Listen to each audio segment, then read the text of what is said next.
We are gathered here today to discuss a legend among all different legends, a man who deserves to be not only in like the Mount Rushmore of voice acting, but has been referred to as twice the modern day Mel Blanc. And you know that when you are given such a name like that, you know that you've done something awesome for the entire world. So we're here to give our thanks to the man, the myth, the legend of Tom Kenny. Yay! Yes. T.P. Tom Kenny. AKA SpongeBob. AKA the Ice King, AKA the Mayor, AKA Heifer, and AKA. Okay, yeah, let's not try to like give everything else away because it kind of defeats the purpose. No, I was just naming his four main characters he always mentions. All right, well, sure. Yeah.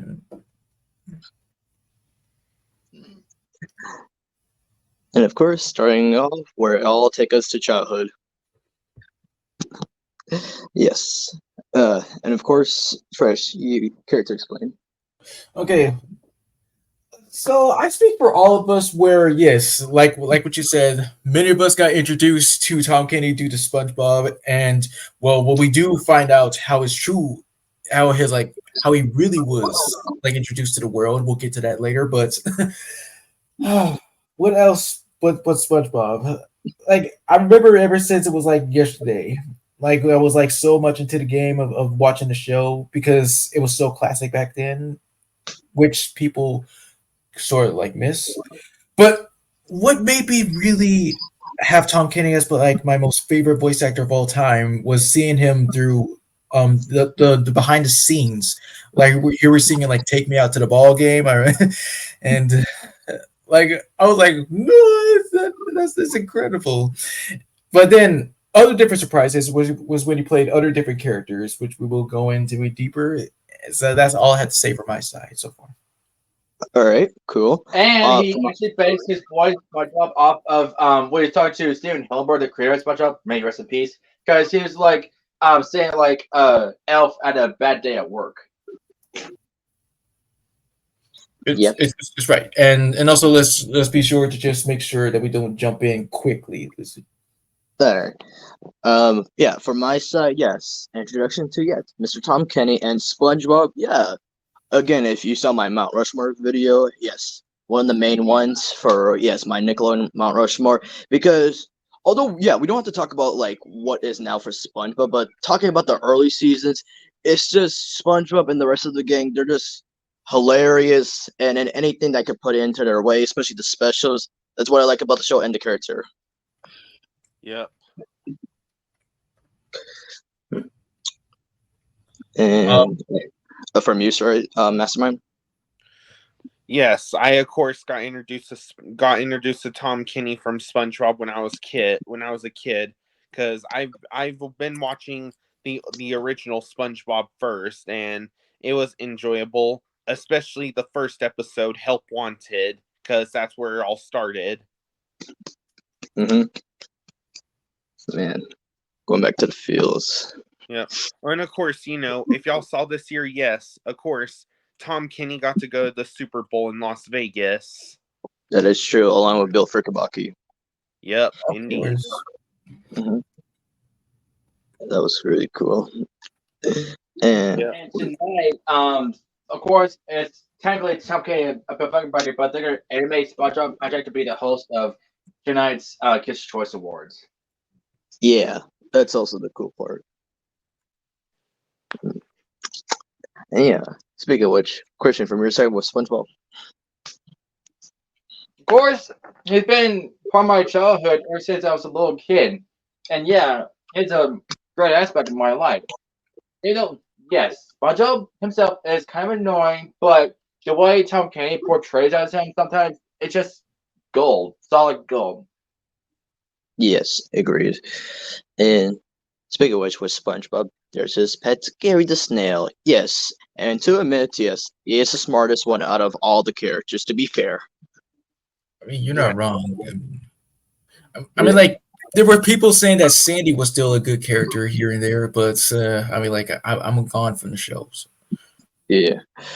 So yes, just being the pet of SpongeBob, but also being a good friend. But only for like one episode that kind of turned upside down. What was it? Of course, when SpongeBob brought home a new pet supposedly in it, now terrorizing Gary and just blaming everything on Gary. And it's like, SpongeBob, you're blind. I mean, yeah, I can't believe I was just so stupid to continue watching the show and being blinded from that myself. Yeah. Yes.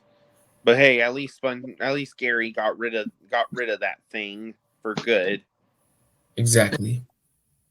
I guess one of the torturing episodes, even though it's a little bit competitive, was the snail race. Yes. Yeah. Yes, like honestly, SpongeBob in that episode, SpongeBob was like torturing Gary and not letting him have a break. Mm-hmm. Yeah.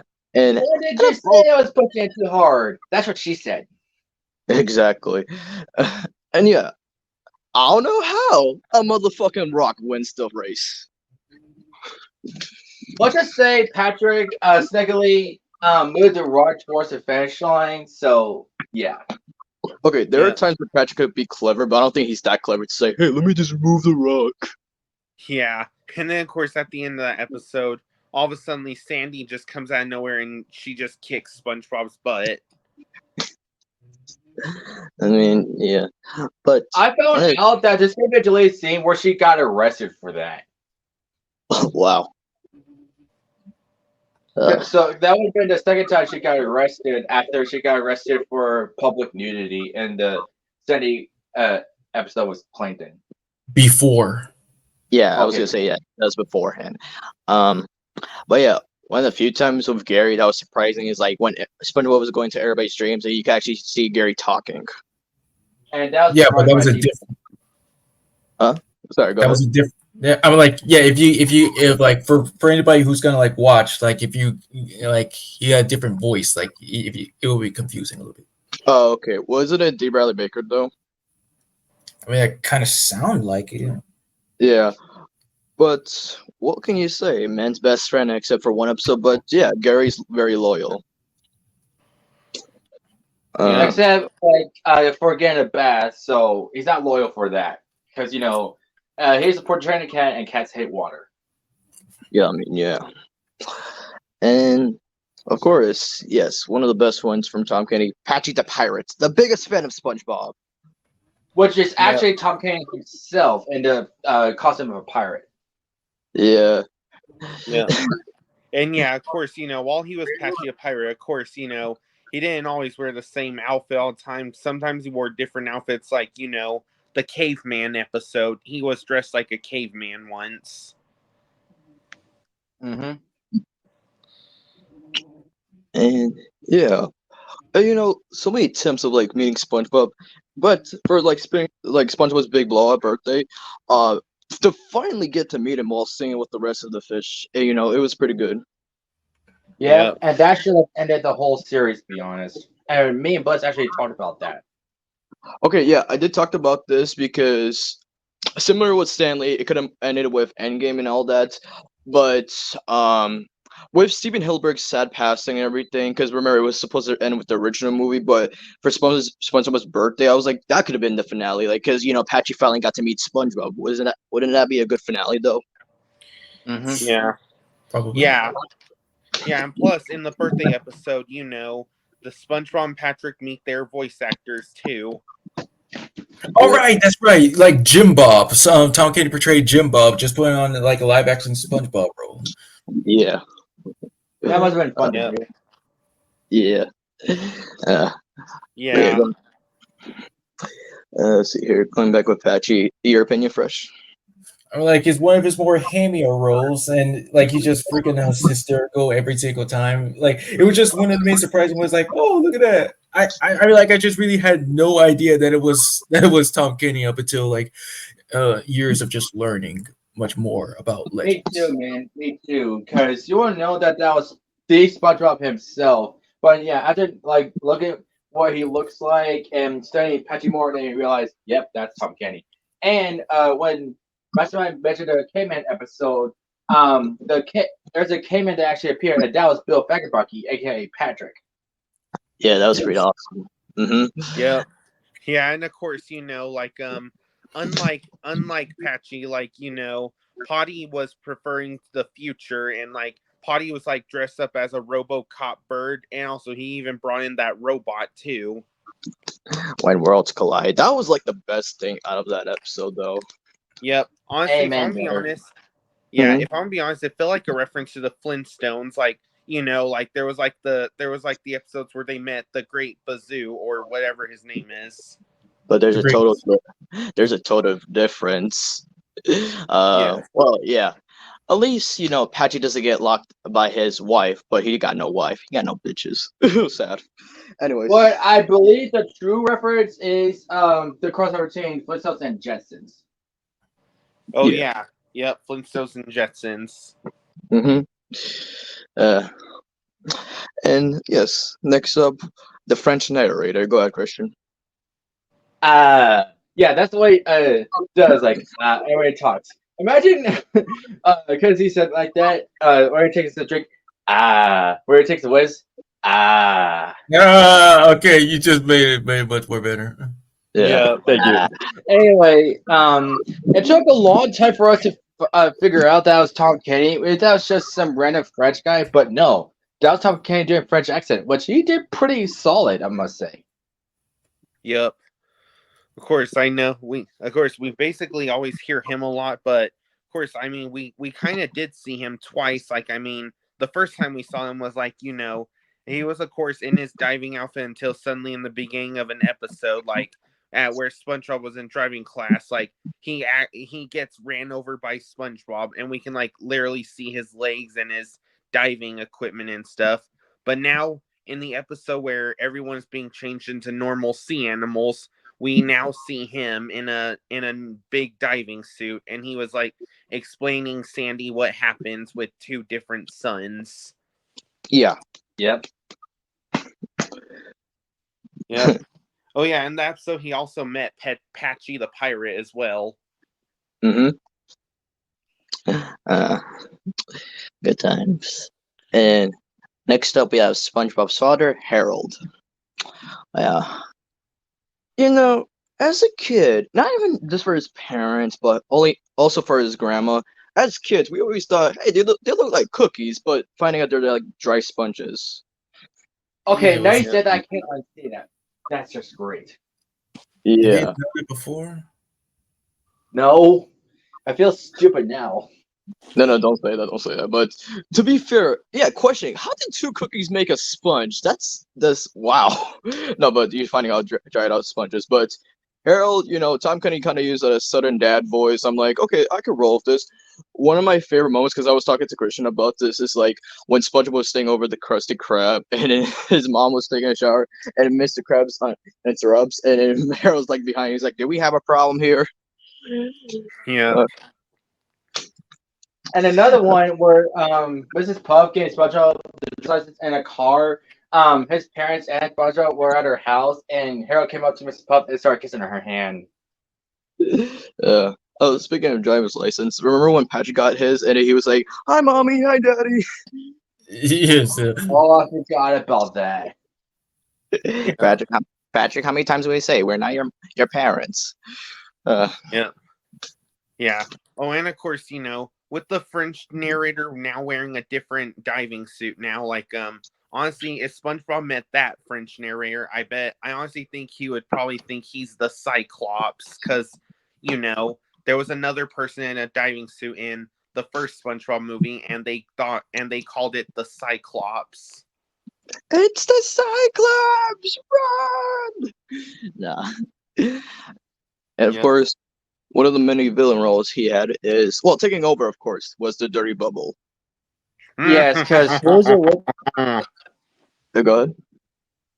I was gonna say, remind me who's the original voice for Dirty Bubble?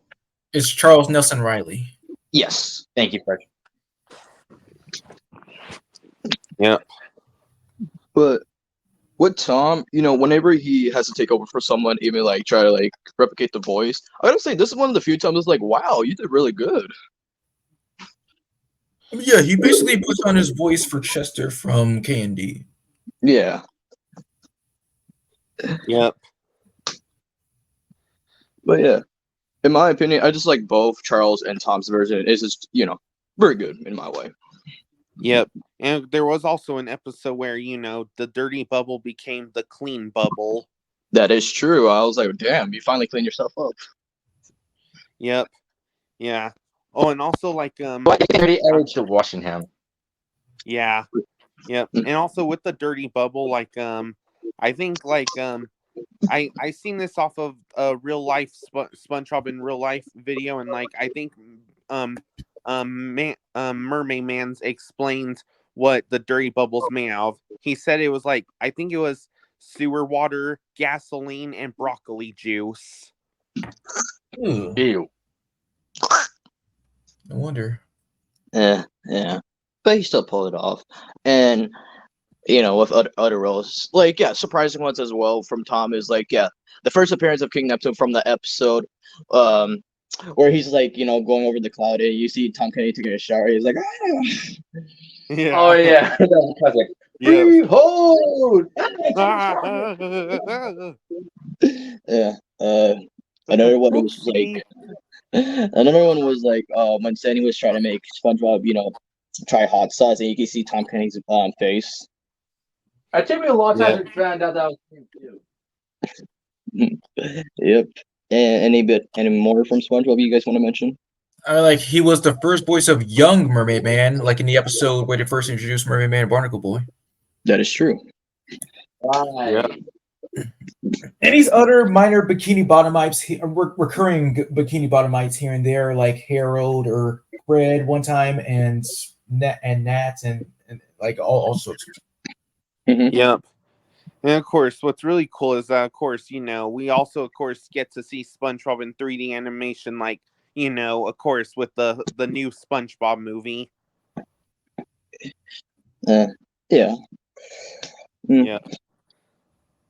But overall, from speaking for all of us, we thank you, Tom Kenny, for giving us the iconic SpongeBob we see today, and just many other roles you brought to SpongeBob SquarePants. God bless. Yes, Sure. God bless. Yeah. All right, next up, where it all started for him. Okay, so before Tom Kenny became like the awesome voice actor that we come to know and love, he did start out doing stand-up and live action shows and movies. How I Got Into College was his first ever movie appearance. That is true, yes. And other than Tom Kenny, there was also Richard Steven Horvitz, Brian Doyle Murray. Who else was there? Yeah, there was DS. Yeah, you know, like we don't talk about that name here. Curtis Armstrong, Phil Hartman, and who else was there? There was There was the actor that plays Chris's mom from Everybody Hates Chris. right, yes. But yeah, I personally never seen the movie, but I found a clip, and yeah, it's just funny how his character is. Like, first, you ever seen the full movie or just clips? Okay, yes, I have seen the movie. It wasn't really all that much good. I just only cared about like the people in the movie themselves.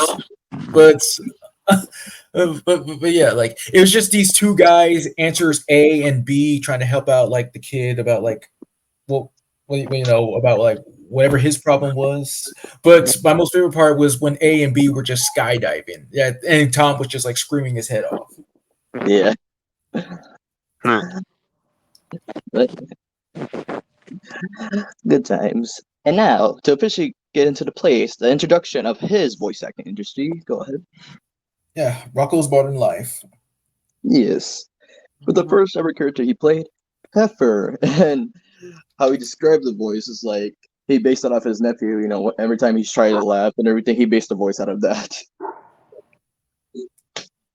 I guess it's pretty nice. This pretty awesome to discover that this is where it all started for him, as well as Carlos House Rocky and Doug Lawrence. So yeah, it's a big deal.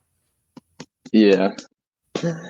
Now, with Rocco's Modern Life, because I watched some episodes here and there, you know, Heifer's just trying to be that fun friend, like Rocco and all that. I just like his personality overall. Yeah, like Heifer just had his moments to just he may be like that, you know, the cliched fat dumb best friend before even Patrick even like came into existence. Like he was still. I'm like it was like it's shocking to discover that he was raised by wolves of all the, and they really do like care about him, accepting him as part of the family. Yeah. And let's see. And with Christian, do you have any opinion with Heifer? Christian. Hello. Christian? Oh, sorry. All of you were glitching because I barely heard what you said. Oh, okay. Well, we're basically giving our opinions with Heifer from Rocko's Modern Life. So, do you have an opinion with him? Well, I never really watched Modern Life. What I learned about Heifer, Tom Kenny described his voice because Blizzard explained that part. Yeah, I already explained that part. And by the way, Christian, you have to leave and rejoin your mics. Yeah, messed up. No offense. what? I said your mic's like messed up. That's what I'm saying. Hang on, let me rejoin. All right. Well, while he joins back, Mastermind, you ever seen Rocko's Modern Life? I think I have. All right, it's okay then. And other than Heifer, Frisch, would you like to explain his other characters? Okay, well, I do have seen like the Chameleon Brothers here and there. They weren't really all that much for me. But really, really big man, of course, being the Superman knockoff with the weird ability to just have people see the future by using his chest hairs or his freaking nipples. It was bizarre, but I like he was all right. And Mr. Smitty being like a typical just grumpy old boss. But one of my other personal favorite characters that Tom Kenny played was Peaches, like this sort of Satan version. And like what was weird is that like when he removes his hood or mask or whatever you want to call it, like he has like cow udders on him and it's like disturbing. Yeah, another surprising one. When he did the singing voice for Filbert. Of course, yes. On top of everything else, whenever Tom Kenny sings, it's just freaking magic. Yes. Hmm.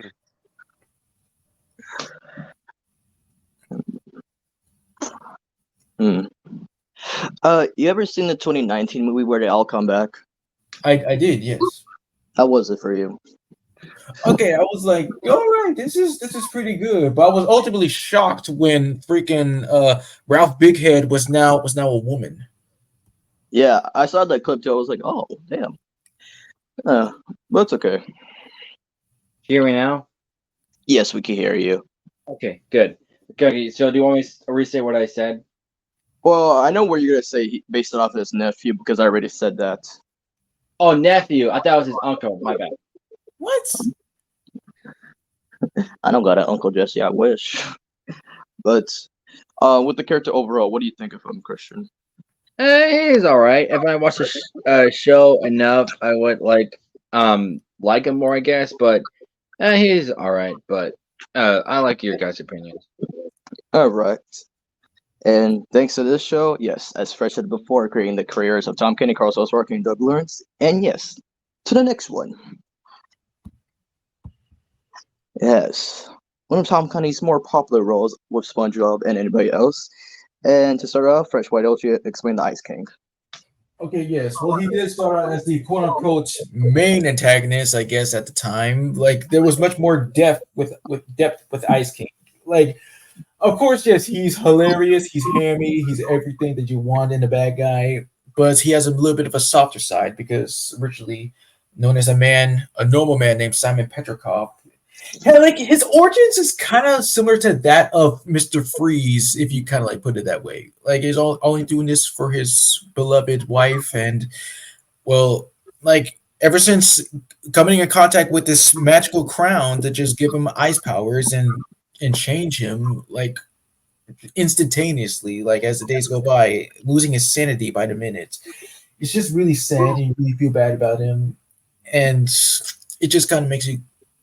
Well, you know, just had no idea that Adventure Time would be much more just powerful. Some wise words, I must agreed. Yeah.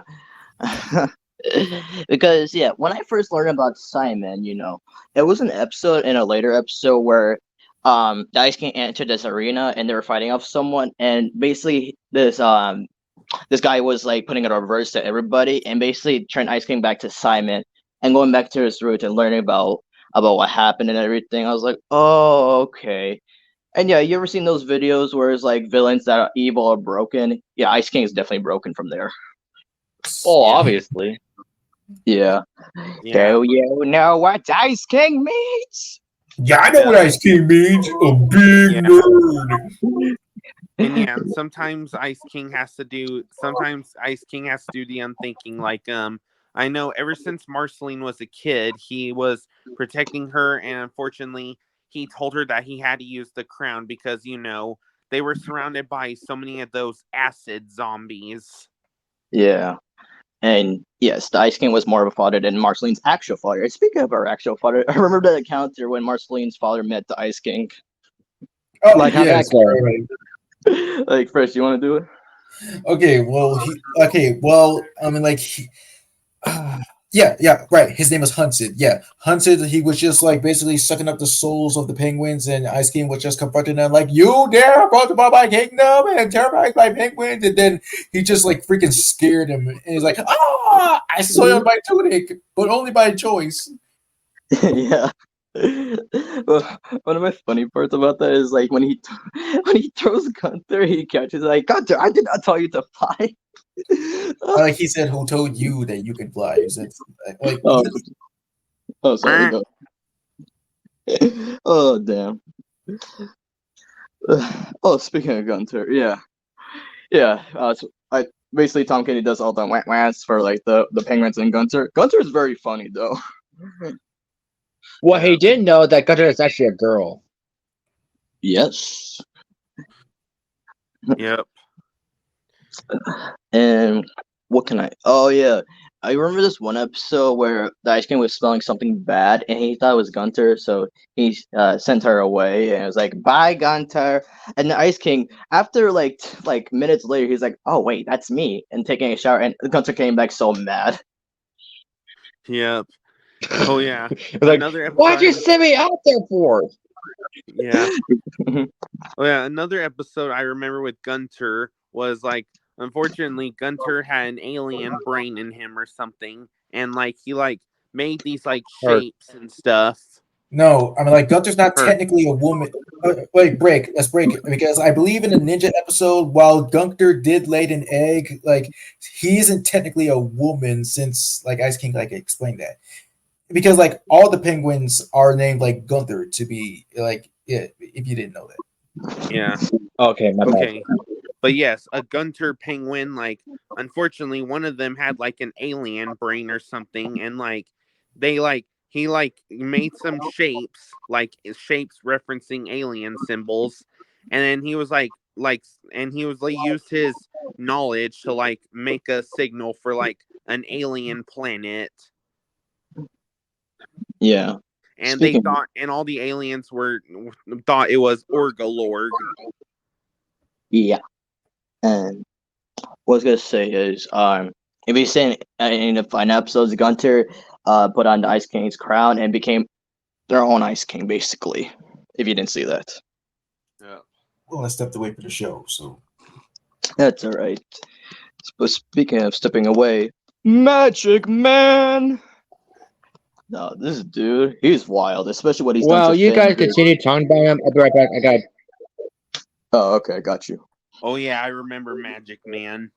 The Magic Man. As I was saying, he was so messed up too. Like what he did to Finn and anybody else is like, yeah, you have all this magic, but you're using it for bad. Yeah, and he all of a sudden just turned Finn into a giant foot.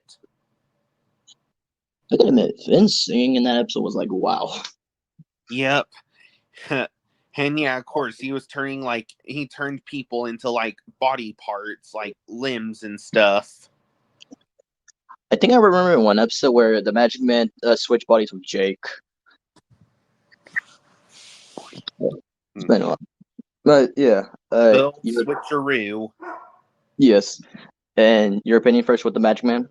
okay. All his characters about is existing to be the biggest jerk in the universe. That's all he is. Yeah. And lastly, first, would you like to explain Starchy? Yeah, I guess he's one of his more hilarious characters because I guess one of the many moments where I was like dying is like in the episode, what was it?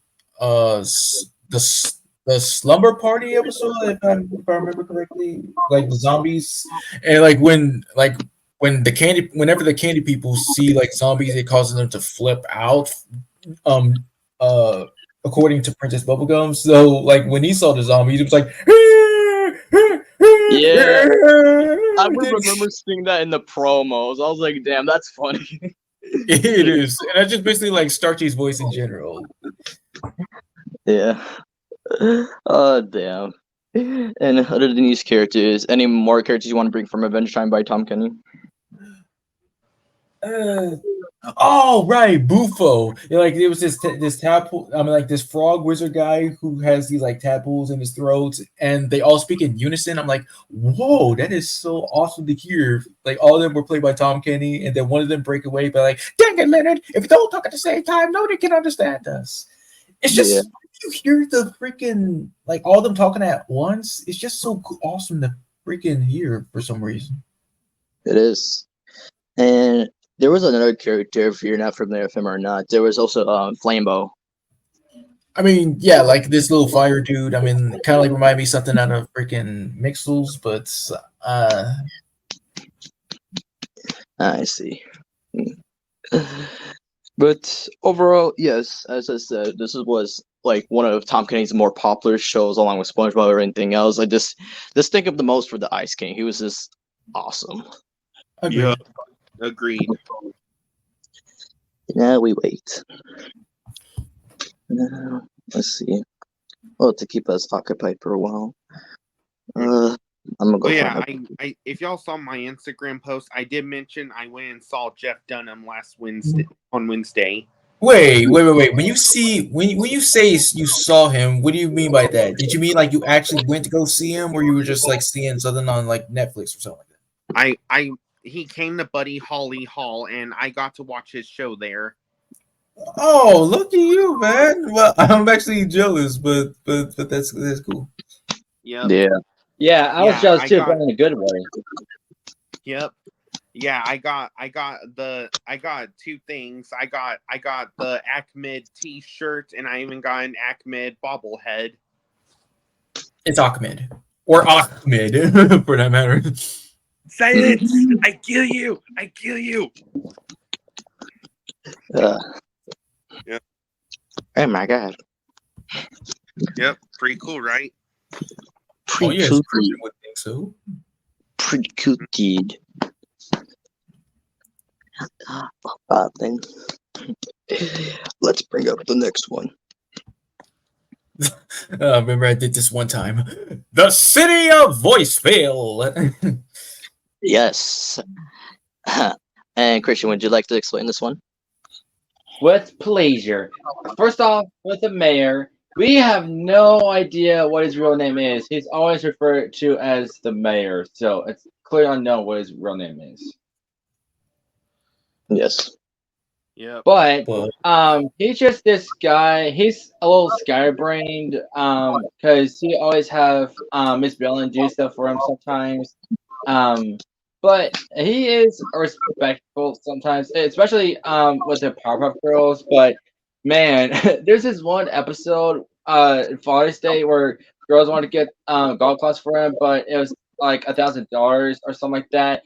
And then it went to the mayor, and like the mayor's asking how much girls wanted, and they said like that many, and he said, "Oh, that's a promo, $2,000," and he got so freaked out and wanted his heart pills, and then he said, "I'm not that kind of guy anymore. I'm no longer a sugar daddy."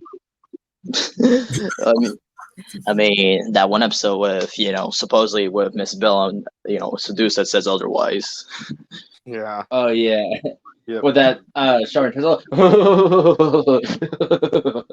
Yep. Oh, of course, the mayor loves pickles. Pickles? Pickle, pickle, pickle, pickle, pickle, pickle. Yeah. I mean, oh yes, the mayor does have a childish side as well, because I remember a few clips. I remember one time I saw this clip where it was like him and Bubbles fighting for Octi. Yep. Dang. Yeah. Oh, and of course, he did have a childhood. Like, he said when he was a kid, he went and saw the magician, and he raised his hand to be a volunteer, but the magician chose that girl who looked exactly like a Powerpuff Girl. Pickles. Oh yeah. So when he didn't have his pickle addiction, I remember this one episode. It involved a caveman, and he had to like his new addiction was like sunflower seeds. Oh yeah. Uh, but what I mostly liked about the mayor was like the voiceover Tom Kenny gave. Yep. And anything from you, Fresh? And yeah, like one of my more favorite episodes of him was the Bear Facts, where like he got kidnapped by Mojo Jojo, and he can't really like he was like blindfolded or something like that because we heard like the Pop-Up Girls like save him, rescue him, beat up Mojo Jojo as well, and give their own side story about like what happened. He just only cared about what was just so funny, but it turns out that he was just naked. Yeah, I do wonder what happened. Why was he naked? But the girls, I hate like plot to this because a person, oh, it has little story and stuff, but that's just stupid. I do want to know why was he naked. Mm-hmm. Yep. Oh, and also there were some times that he was able to fight. Like, of course, he was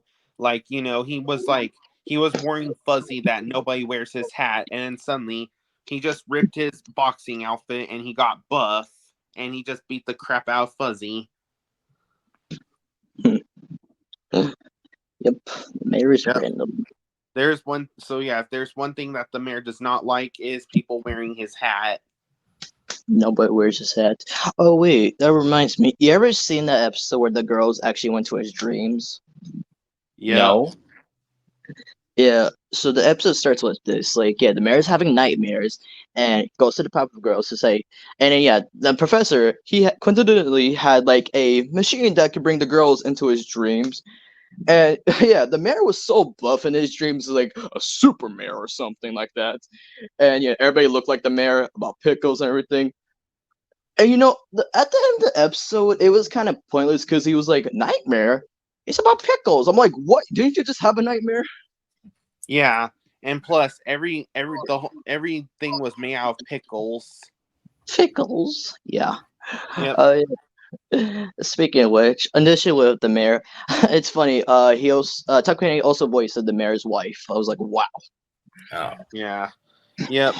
Oh, and also another thing in that episode where the Powerpuff Girls were in his dream, like Miss Bellum was just a Miss Bellum on a Miss Bellum on a Miss Bellum and all that. Yeah, because really, you don't know what you see in her face, but except that for that one clip where you see it for a split second. Yes. Yeah. And then suddenly, the Powerpuff Girls, they thought there was like a giant monster pickle, and that was what was causing the mayor's nightmares.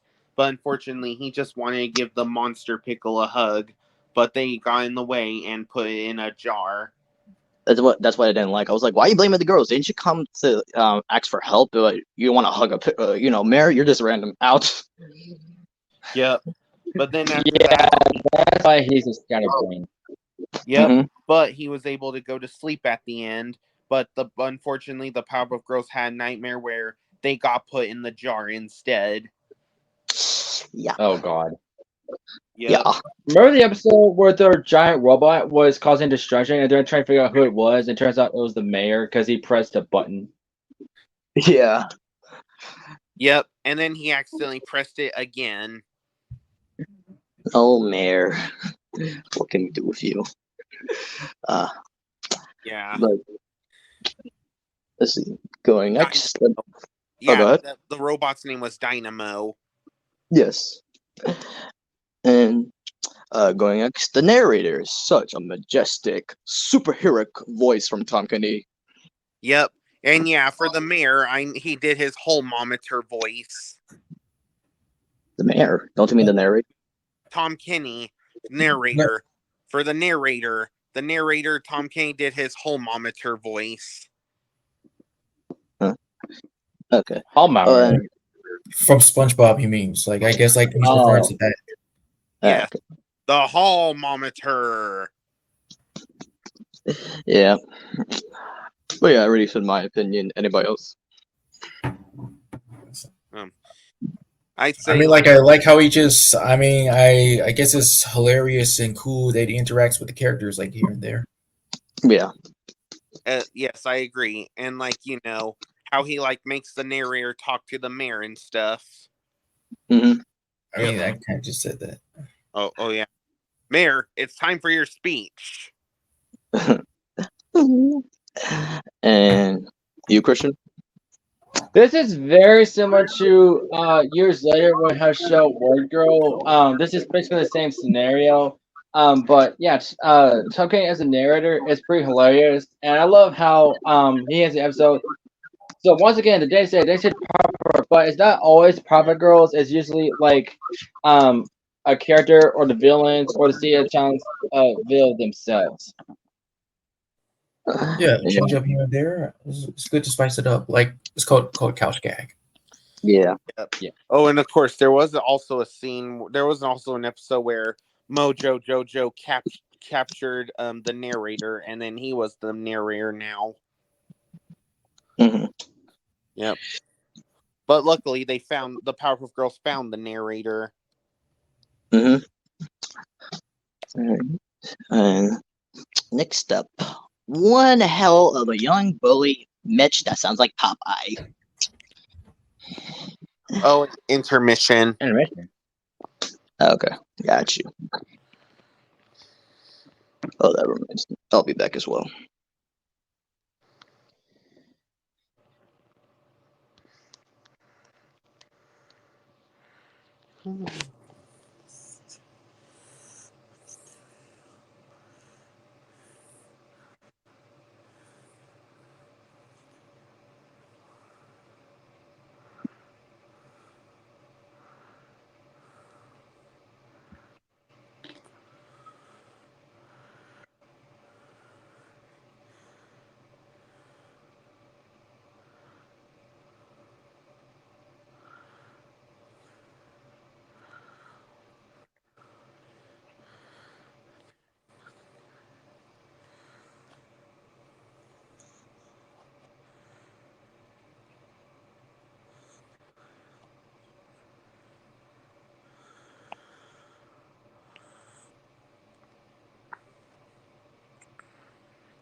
Sorry about that.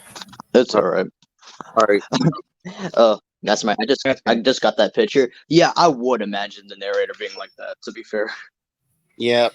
Yeah. Of course. I mean, Me too. mascara episode, we did see the narrator's arm, but like, so I'm guessing that picture I found. I guess that's what the narrator must have looked like. Yeah. All right, going back to the Powerpuff Girls. All right, yeah, we were gonna do with Mitch, so just go on ahead. All right, as I explained before, Mitch. Well, let's reverse. Let's replace that M with a B, and that's what he is. Because legit, that's what he is, a bitch. Because I remember a episode where he had to take care of the class hamster, and he tortured that hamster so much that it became a mutant. Yeah. Yep. Oh, and also there was another episode I remember where he was a jerk. Like, okay, I had this in a book first before I saw the episode. Like, there was an episode where he was picking on Elmer's glue because Elmer kept on eating glue. Yeah, and the bullying got to him. Not just the main one was Buttercup that was bullying as well. Um, and then Elmer became a glue monster, of course. Yep. Yeah, because a radioactive fly was in his glue. Mm-hmm. But yeah, I just explained my opinion with Mitch. You fresh? Okay, while you are kind of right about like replacing the M with a B, that place actually belongs to more bugs because I mean like she's much worse than like anybody else there because I'm so rich and powerful. I want everything. Blah, blah, blah. But I mean, but what you said about taking care of the class pet that one time, yes, while that was an incredibly D move on his part, I just can't help but laugh every time when he does that Popeye laugh. It's just freaking hysterical. But It is. Yeah. but I guess like he had like softer moments, like in the movie where he kind of had a little bit of a thing for like Buttercup here, but then introducing the girls to tagging, which ultimately led to them being outcasts. But things get better. Yes. And from your side, Christian? Yeah, Mitch. Yes. The fact that you described him doing a Popeye voice, because Tom Kenny is using a Popeye-like voice for him. Yeah. Yeah. And like you guys, I don't like him. He Yeah. bad bad. Jerk. Bad Yeah. bad boy. Yeah, and plus, I can see why in the Christmas episode the narrator said Mrs. King what is waiting for Mitch to behave. Mrs. I didn't know she was married. Yeah, it's Miss. Like there's a difference between Miss and Mrs. The Mrs. and I. Yeah, I'm going with my Mrs. later. Not anything. Oh, bye bye, Mitch. And now to the real bad boys here and there. Yeah, the two villains he played from the Green Gang, Snake and Little Arturo. Yeah, with Snake, just doing that every sentence he says, like as a snake, because that's his name. Now with Little Arturo, yeah, little random guy, originally voiced by Carlos Alazraki, but I like Tom's better. Wait, are you sure that was original? Because I'm pretty sure that Tom started out first. No. In the first episode they started at, it was Carlos. Oh, okay. Yeah, but they did switch up. I was like, oh, okay, yeah, do you want Tom? But yeah, my favorite moment with Little Arturo was like, yeah, the prank call with the professor. I like me. I just kind of like his like his voice, his accents in general. Mm-hmm. You ever seen the episode where they have to go to school? Yeah. Hey, you guys gotta go to school. You need education. You guys need to go to school. Man, that was funny. Oh man, and it's them doing the show and tell and everything. Oh, that was especially like when everybody's getting freaked out by Big Billy's Cyclops eye. Yep. I mean, hell, I was freaked out too. Grubber speaking properly, and then Little Otto talking about his brush. Yep. Yeah, they thought it was and the Powerpuff Girls thought it was a pocket knife. Was it like Maria or something that he called it? Yeah, it was Maria. Maria, like that. But Yep. they're very mutual here and there. Like, Christian, any opinions with these two? They're alright. A little Turtle is pretty interesting. I don't remember much about Nick though, but I do like see him here and there. Oh yeah. Have y'all ever seen that episode where they get superpowers? Oh yeah, I remember. No. Yeah. So with Snake, he got stretchy powers like Mr. Fantastic, and then with Little Arturo, he could run really fast. Like the Flash. And of course, Billy was a rock, so I'm assuming he was supposed to be like the Thing. Mm-hmm. Yeah. And Grubber, he had a big burp, and with Snake, he had ice powers. Oh no, not Snake, Ace. My fault. Yep. So yeah, I'm assuming Ace was like Iceman. Yeah. And going next, Fresh, would you like to explain the next character for here? Okay. One of the more memorable episodes that I remember seeing. I mostly like it due to the song "Love Makes the World Go Round" by the Pop-Up Girls. Awesome song. But the villain, started out Rainbow the Clown. Started out as this joyous clown at a birthday party, and he all that changed when he got his colors kind of like faded away from being sprayed by like some kind of. I think it was bleach. It was Bleach. Right. Yeah. It was a bleach truck, and that's what turned him into Mr. Mime From Pokemon? Ha ha ha ha. Yeah, Funny. so funny. And then, of course, whatever he touches, he turns it all black and white. Yeah, just taking all the colors away and just making it black and white. Oh, but even though, like, yeah, as he turned back to normal, he expected, yeah, I'm forgiven, but no, he gets thrown to jail. Yeah. And lastly, and here and there, Christian, would you like to talk about Lenny? Remember who Lenny is? He was that obsessed, like, Powerpuff Girls fan. Like, he kept them in like the collectibles and everything. All right, here we go. Yes, like Blitz suggested, he's such a collector. He's a nerd. Such a nerd. So he had every known item of the Powerpuff Girls except the Powerpuff Girls themselves. So it's up to the professor and the citizens of Townsville to rescue them and to torture them. They open the boxes. Can someone fix the echo? Okay. Oh, it's gone. Okay. Okay. But yeah, to torture him, they ripped open the boxes that were never opened. Yep. And Yeah, because he said opening a collector's stuff would ruin a collector's value. And that is a true fact for real life. Like with Funko Pops or anything like that, don't take it out of the box or else it loses value. But no, fucking people don't listen to that. Yeah, Well, I mean, that doesn't ruin my value. I mean, I collect things and I take them out of the box and I don't care because I keep them safe. But it was all up to like the people of Townsville to save the Powerpuff Girls, of course, and they succeeded. And yeah, it was pretty good. Yeah. And of course, if there's any more characters you want to talk from Tom Kenny, from any other characters from Powerpuff Girls, go ahead. I mean, like, not really, but in this one behind the scenes of the making of the Powerpuff Girls, I remember this one part where it was like, I guess test audiences about like how the show was from other people being like, what kind of show is this? I remember like there was this one clip where Tom Kenny was like, he was playing these random characters. Okay, there was 4. One of them was Mitchell's. One of them was Mitch. The fourth one, like, in fact, let me just show it instead because it's just that hilarious. Okay. Let's see. Okay.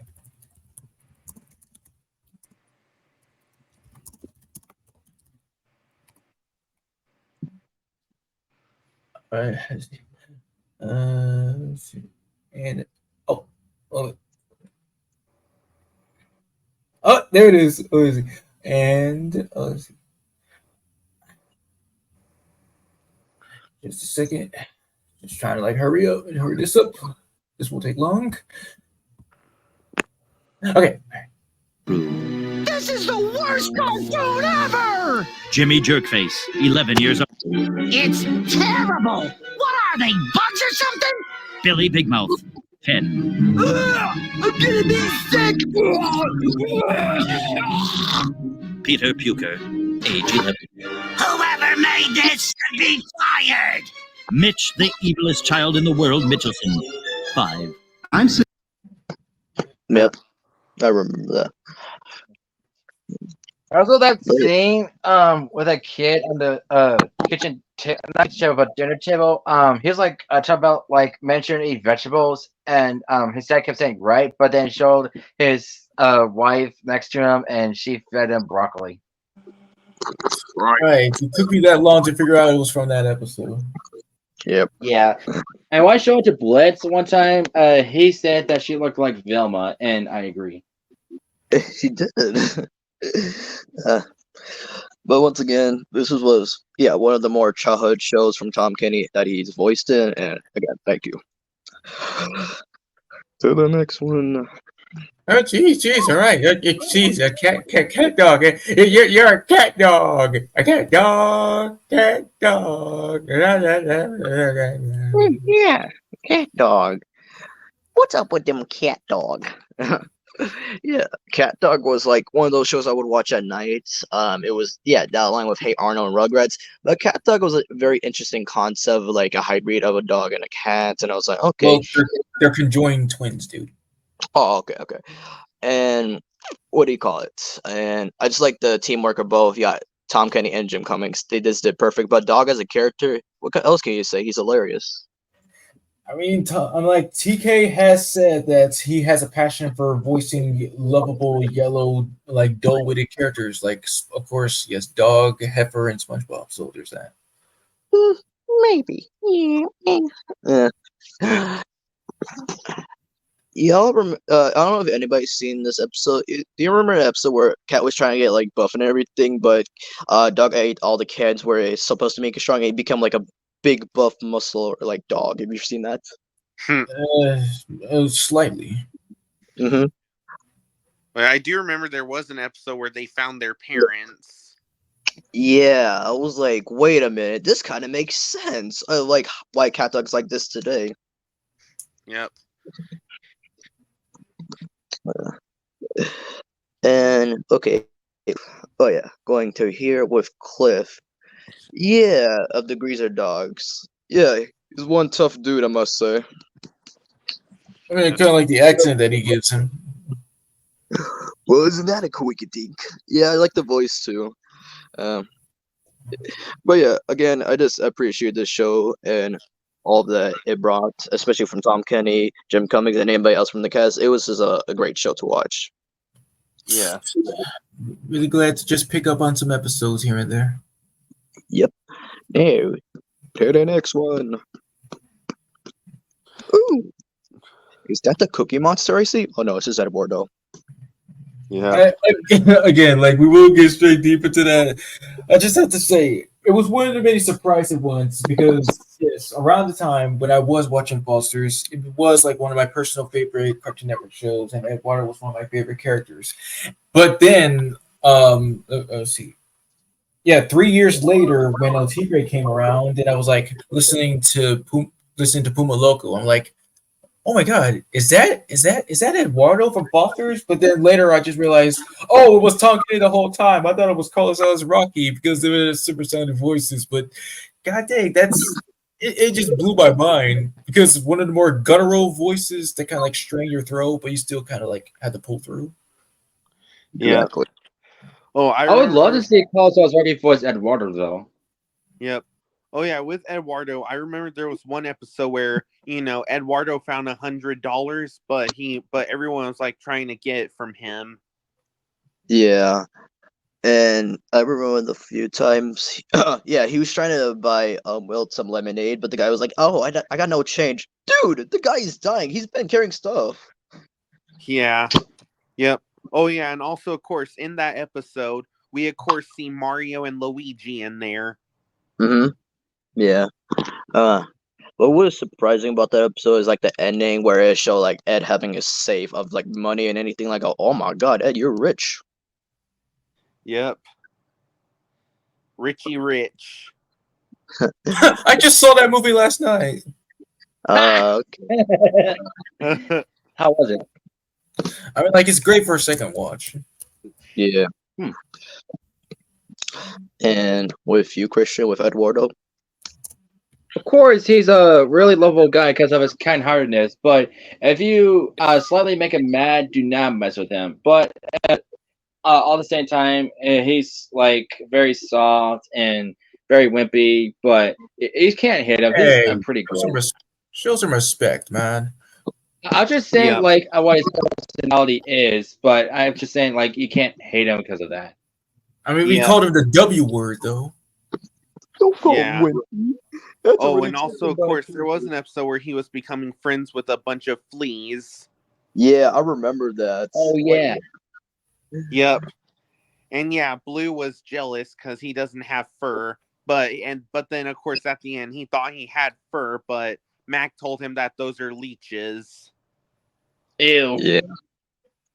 Yeah. Yeah, but then at the credit scene, suddenly Blue opens the door, and then all the millions of fleas come out. Mm-hmm. Well, Yep. Oh, I was gonna say, other than Eduardo, any other characters you liked from Tom from Foster's? uh, What else did he voice? okay, yeah, he was various other imaginary friends around the house, and let's see. Well, one of the more controversial, one of the most controversial episodes was Foster's Home for Make 'Em Up Pals. Yeah, that's the name of the episode. It's a Frankie torture episode, and there was this guy named Goofball McGee, and like he tried Oh, to like that pass himself dude. off. Yeah, yeah. Mhm. It's like this so-called this seemingly normal dude trying to pass himself off as a normal friend, demanding like dude, give me this, give me that. It's being a major nuisance. But then it's ultimately turned out in the twist that he actually is an imaginary friend. Yeah, good. Because didn't he have like an elephant nose? Yeah. Yep. Yes. Yeah. Oh yeah. In one episode, there was an event where like they were introducing like new like imaginary friends to like any families, and he played that old man across the street. Old man Rivers using his lumpus voice. Yep. Yep. I mean, not really all that. Wait, this one imaginary friend named Yogi Boo Boo. Yeah, that's his actual name. I like his voice kind of sounds, and no offense, Blitz, like his voice almost kind of sounds a little bit much more. It's very it's. I'm not really sure if I can say this. What was it, an Indian accent or something? I mean, it's almost close to sounding like that a little. Did it sound like Sumdeck from Transformers Animated by any chance? Actually, yes. Yeah, I'm not offended because with Tom, I actually accept him doing that accent. Oh, because the last time when I heard Jeff Bennett put on his Raj voice, I'm like, is that passable still? I mean, he's awesome, but still. No, I I like keep that forgetting too. that's Oh, go ahead. I keep forgetting that's Jeff Bennett actually doing Raj. Mm-hmm. Oh, so I'll be a brief for a sec. Okay.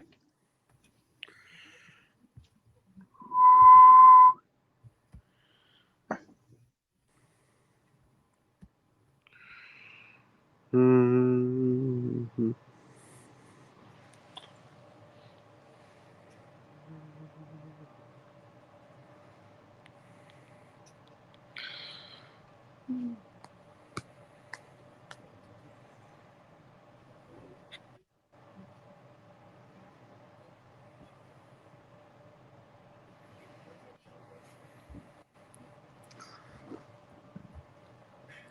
No.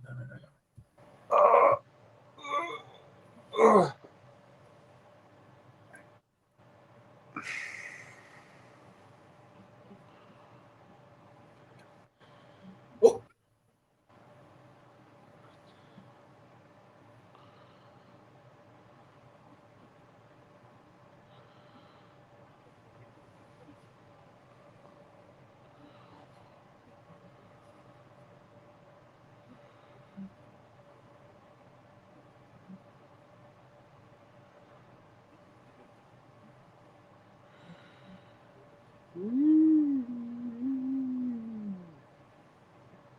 I mean, one time I think I'm like, I don't know, but then again, All right, I'm back, yeah. and I brought the money. Mhm.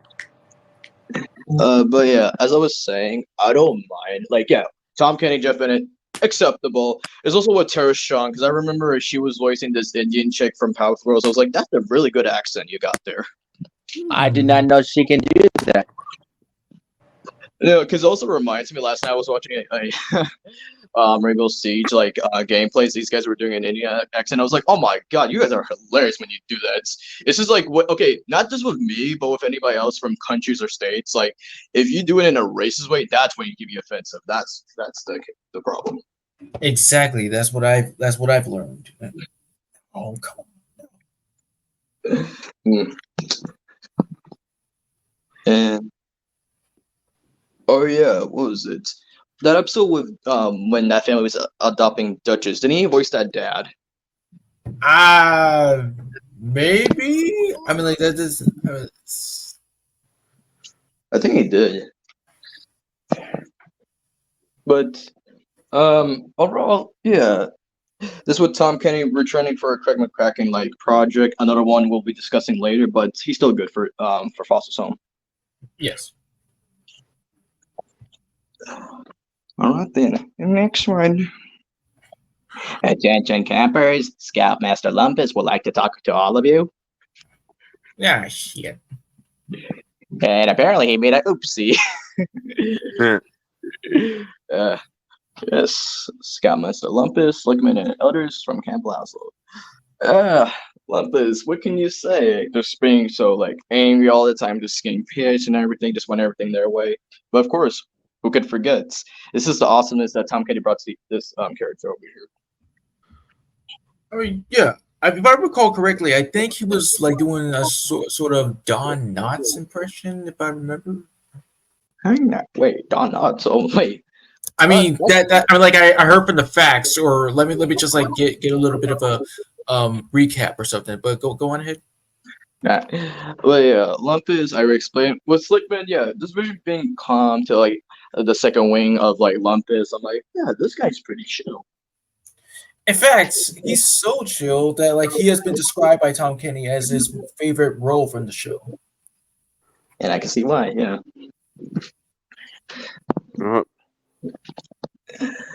And from you, Christian, with Lumpus is Slinkman.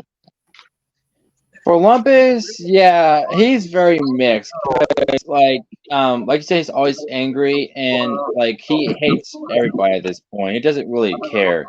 And there was a sudden twist here, like at the last episode, because he like made everyone have painted shirts on, whatever. And then out comes the real Scoutsmaster, and it turns out that he was like pretending to be him the whole summer. That's there, officer. That's the guy who locked me in the closet the whole summer. Did you like that twist, to be honest? Oh wait, say what? What? I said, did you like that twist, to be honest? It was really. Oh yeah, you go. No, I was like, that was a very big plot twist. I was like, oh my god, that, and then the fact they're bringing like supposedly Hef from Rocko's Modern Life, I was like, damn, this is a Tom Kenny plot twist. Huh. And go on with you, Fresh. I mean, yes, it did kind of like blew me away, and I was like, "Oh, look at that! The shared same universe," which makes sense because they were both made by the same creator. Mm-hmm. But Mastermind, your opinion, what Lumpus is like, man? Honestly, I'd say it was a good role, and it was surprising to see who the real Camp Master was. Mm-hmm. And other roles I can remember from the show. Oh yeah, he voiced 2 of Edward's brothers. Ah, right. Yes. Yeah, my most favorite one's like the one who he puts in an Eduardo voice for him. And, okay, yeah, the Eduardo one. And which one do you also voice? Like he also voiced the teenage one with the backwards hat and the zits. No, okay. I'm only familiar with like the ones that actually talk during that episode because especially that funny scene like.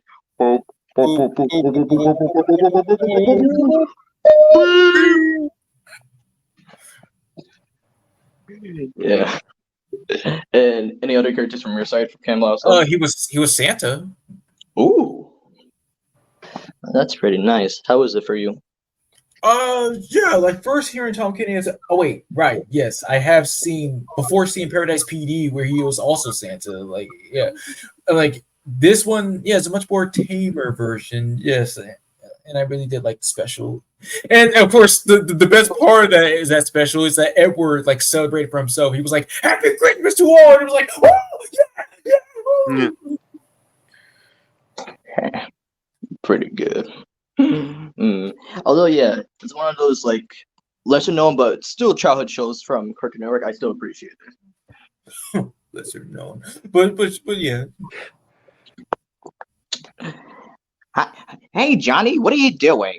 It's Carl from Johnny Bravo. Yeah, I like the voice that he provided for Carl. It's like his quirk overall. I'm like, damn, this is an interesting character. Hi, Johnny. Whoa, that was awesome. Yeah, it was awesome. Thank Wait, you. What'd you say, Christian? How do you say his last name? Krajinitsewicz, I believe. I don't know, but I'll be right back. I'm on my. Oh, okay. But yeah, Frisch, what's your opinion with Carl? Okay, well, I didn't really see the show that often. I'm like, wait, why does Tom Kenny like? He sounds much more high pitched with this role. Like, I think this is like the highest he's ever been, like other than SpongeBob. I think. Yep. Highest as he could go. And Mastermind, any other opinion other than that Frisch you just did for Carl? I'd say Carl was like a pretty funny character and stuff. Like so it's very. And also, here's what else I remember. I remember this one episode where, like, Johnny was like trying to was wanting adult TV, and he had to like be in a house with Carl. Unfortunately, Carl wasn't sharing the remote. Mm-hmm. First, give me the remote, and give me all my stuff, and then give me all your stuff. Take it. And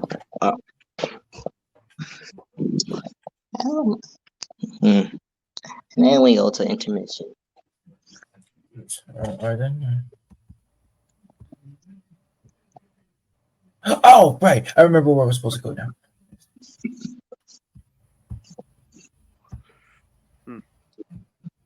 I'll be right back. I'm gonna go get more coffee. All right.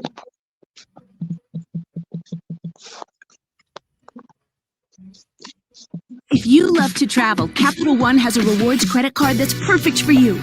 With Venture X, earn unlimited double miles on everything you buy and get access to over 1,300 airport lounges. Open up a world of possibilities with Capital One. What's in your wallet? If you love to travel, Capital One has a rewards credit card that's perfect for you. With Venture X, earn unlimited double miles on everything you buy and get access to over 1,300 airport lounges. Open up a world of possibilities with Capital One. What's in your wallet?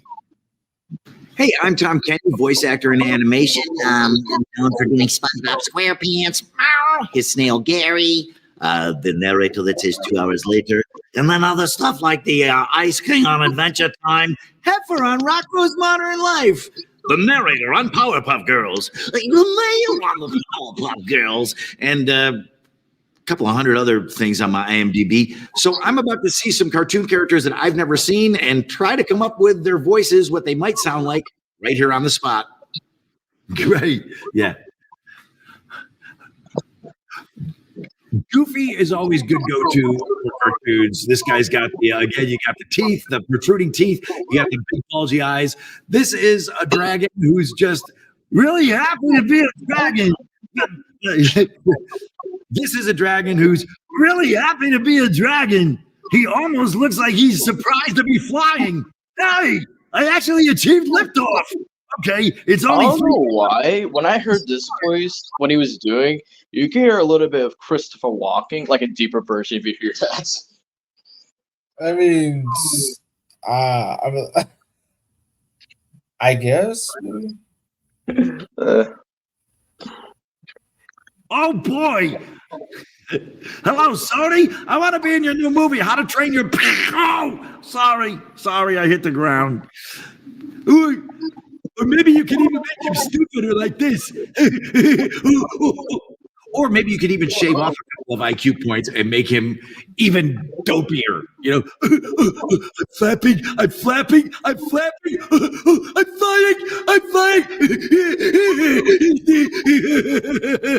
Of course, the master of that kind of character is Bill Fagerbacke that does Patrick. He would have this character nailed. This is obviously your standard issue megalomaniacal madman who wants to take over the world. I think he's wearing a lab coat. He's got the bushy eyebrows. He's even wringing his hands and he's laughing. So I am the president of show business.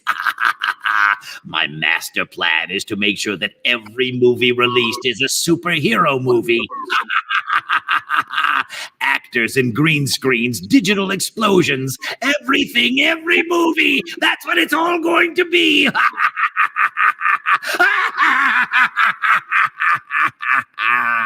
sometimes when you're auditioning for stuff, they tell you exactly what they want, but you're kind of trying to find a back door to it, maybe trying to find something that pops a little, that's a possibility that they haven't thought of, but that still fits. So maybe you'll give him some sort of an accent like that, some sort of a oh, I've got it. My master plan is almost reaching fruition. Yes, soon. Let me see. Let me do that again. My master plan. There. He's kind of got a Mr. Magoo look too. Late for his eyebrow threading appointment. Sometimes they'll say no accents. We don't want any accents, and you go, I'm going to put a little accent on there that maybe isn't 100% an accent, but look into my eyes, look into my eyebrows. That's where my power is. Oh, let's see. So this is a frog, but he's a very fancy frog. Froggy went a courting, he did ride, a sword and pistol by his side. Where is my pistol? Oh, there's no place to hide a pistol when you're wearing these leg breeches. He's sort of snooty. He's got his nose literally in the air. Well, maybe you could give him some sort of a foreign accent. I am a frog. I am a French frog. Is that an oxymoron? No. Wait a minute. Here we go. I don't want French people. I don't want French people mad at me. Okay. Yeah, here we go. That is let me do that again. I'll do the second voice with him. Sure. Well, maybe him. You could take him to a place. Or maybe you could take him to a place like maybe he is a French frog. Hey, just because I am French, do not call me a frog. That is a derogatory term. He looks like he thinks he's better than everybody else. So, I'm a frog. I'm not a toad. Never refer to me as maybe a little bit of James Mason in there. Now, where is my monocle? Where is it? I know I put it here somewhere. There it is. I need a very large monocle to fit over my very large frog eyes. Wow. I actually did voice a dog with a nose very much like this one on Cat Dog, which was a Nickelodeon cartoon where he was half a cat and half a dog, and I was the dog half. But this guy looks a little more bored and dyspeptic, like he's kind of rolling his eyes. Yes, I know I'm shaped like a peanut, but I'm actually a dog, okay? Or he's also got the teeth, so maybe you put that voice he was just doing is sounding like Smithers. Yeah. Yeah. What are you looking at? Sort of like that. Well, just keep walking, okay? Nothing to see here. Just keep walking. Half-lidded, big nose. So maybe Howdy, folks. big nose. So Howdy, maybe partner. How you doing? No? Okay. a bit of that in there, like it's always full of phlegm. How do you say arf? Yeah, I'm Deadpool's roommate, blind now. I can't see him, but Lord, can I smell him? Probably copyrighted. By Old Spice, by Blind Now. But I can't wait to see this movie soon. Yeah, same here. Same. Did I tell you to stop? Sorry. I'm back. Easier All right. than you ever thought. What did? Maybe I should just restart it or something like that. To the next one. Right. Okay. Yes, Van Helsing, Puppet Pal Clam, and Douglas, and many more from Dexter's Laboratory. Now, Van Helsing is a parody of, Thor, while Magic Glory is a parody of Captain America and Superman, while Kronk is a parody of Hulk and the Thing. Yeah, with Van Helsing, pretty cool dude, just love his funny moments, especially with his guitar. Yep. Anybody else's opinion? Well, just the voice in general, and that Haley's just an awesome dude. And I was like, why does he look so muscular? But I was like, oh, this is from the Papa Girls. I just kind of referred him with much more muscular look. He just looks almost cooler. Because if you also notice that Major Glory is also wearing a different suit in the Powerpuff Girls. I did, yes. Yep. Yeah, I mean, of course, I know Powerpuff Girls and Dexter's Lab had crossovers. They have, yes. Can we go to the dentist now? No, Can we go to the dentist now? no, How about now? no. Oh man, that mini episode of this Kronk going to the dentist was hilarious. Yep. And of course, Krunk finally went to the dentist, and I mean, the dentist didn't have to yank his tooth out. He just pulled a tiny piece of chip out of his tooth. I mean, it could have been easy if they just did that instead. Mm-hmm. Oh yeah, I have seen that before. And what do you call it? You ever seen that one mini episode where it was like Van Halen letting White Tiger into the house, but Major Glory had a problem with it? A little. Yep. He was allergic to cats. Mm-hmm. And then the game locked out. Well, I mean, Kronk goes up. Kronk's wearing a fucking Welma outfit. Yep. Oh yeah, the White Panther. Yeah, that was supposed to be a reference to Black Panther. Actually, no, his name was White his name was Tiger. White Tiger, by the White way. Tiger. Mastermind. White And you're Tiger. kind of correct. You're kind of correct. Yes, both parodies of Black Panther, and funny enough, White Tiger from Marvel. Yeah. I mean, what can I say? That's a very cool super dude kind of voice. And from you, Christian, anything? Yes, Van Halen. Yeah, I love his right on super dude voice, and yes, the fact that he's a parody of Thor is pretty awesome, and the fact that he's a rocker, it's an awesome combination. And yeah, he's pretty chill. Yep. Oh yeah, and the difference is and another difference between them, definitely their weapons, because Thor carries a hammer and sometimes an axe, and Van Halen carries a guitar. Well, the reason why he holds a guitar because his name, Van Halen, is based off the musician rest in peace to Eddie Van Halen. If you ever heard of him. Yeah. No. Yeah, and the guitar is and yeah, sometimes there's a type of guitar that is called an axe, so there is that. But yeah, again, it's period. Yeah. Yeah.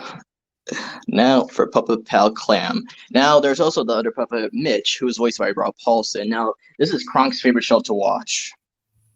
Yes. Yep. Hey there, Clam. Guess what I have? What? A ball on the head. Wow. Rock likes this. Rock very likes this. Oh yeah, there was a short clip where they actually made real puppets of them.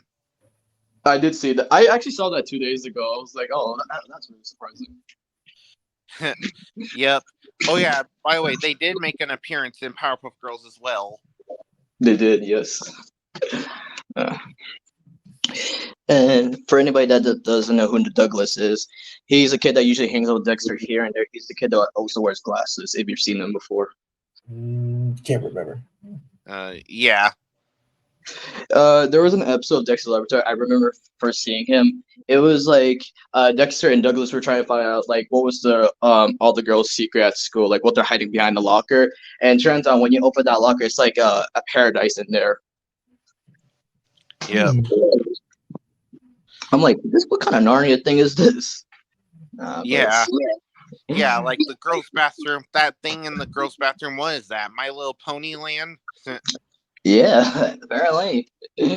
Let's see. There are other ones. Oh yeah, I remember when Tom Kenny voices this Joker mailman.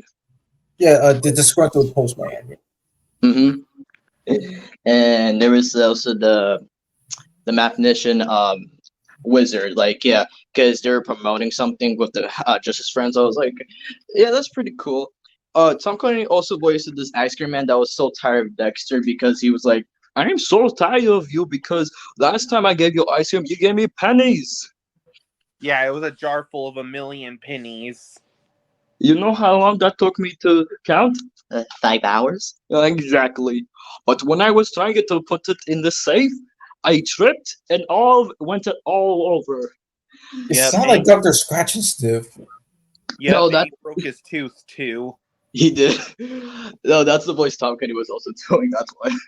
Well, goddamn. Yeah.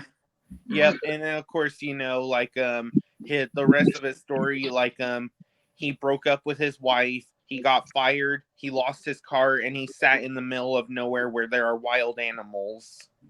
And yeah, although a little bit mixed up here, it was actually his wife leaving him. He didn't leave his wife. His wife left because he thought it, he was a loser. That's all. Huh. That poor guy. Yeah. Well, the most recognizable one was Van Helsing, along with of course, Tom Kenny, Frank Welker, and Rob Paulson. They were a good trio for these characters. Yeah. All right, to the next one. Oh, Cupid from the Very Odd Parents. Why don't you explain, Fresh? Yeah, like it was a nice pleasure for Tom Kenny to be in Fairly Odd Parents, which was described as one of the more bigger shows, second biggest next to SpongeBob at the time, but which is great to see him. And yeah, I do like how the voices, like in later episodes, they were like making a lot of different jokes to make you indicate that he's gay or a little bit or something like that. I like if you can hear it. But what I like most about Cupid is like, well, once again, whenever Tom Kenny sings, it's just glorious. Like in Very Idol, which he was also given roles here and there, and also in Wishology and whatever. Yeah. And you mastermind with your opinion with Cupid? Of course, with Cupid, like that was pretty clever with what they did and stuff. And like, of course, with Cupid, like I know he was, of course, helping the Easter Bunny and all the other holiday characters stop Santa. Yeah. And you, Christian, with Cupid? Yeah, he's not my favorite. Like, he's a jerk sometimes. Oh, but that is true because I remember this one episode where they got all like the fairy god parents and their fairy god child to like just go and do tasks, but finding out they were just doing his grocery list. And it's the only time you can see Timmy and Remy actually agreeing on something.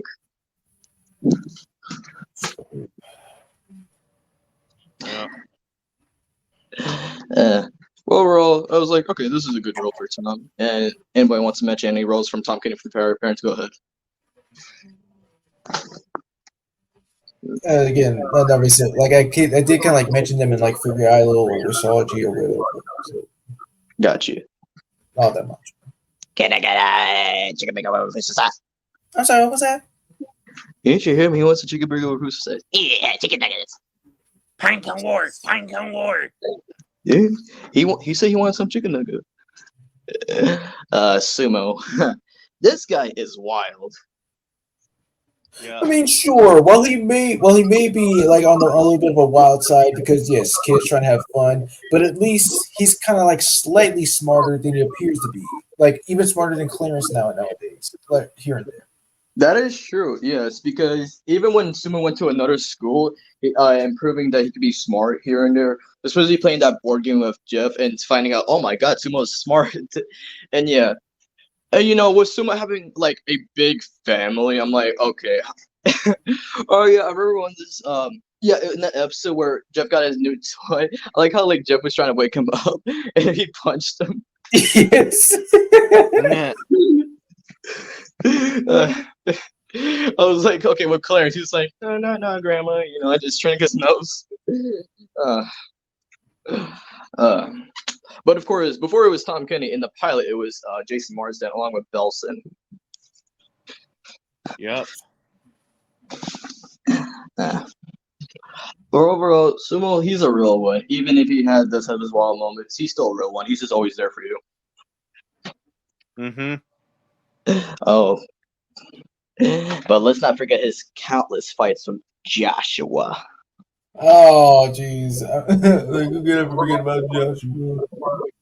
Hello, Joshua.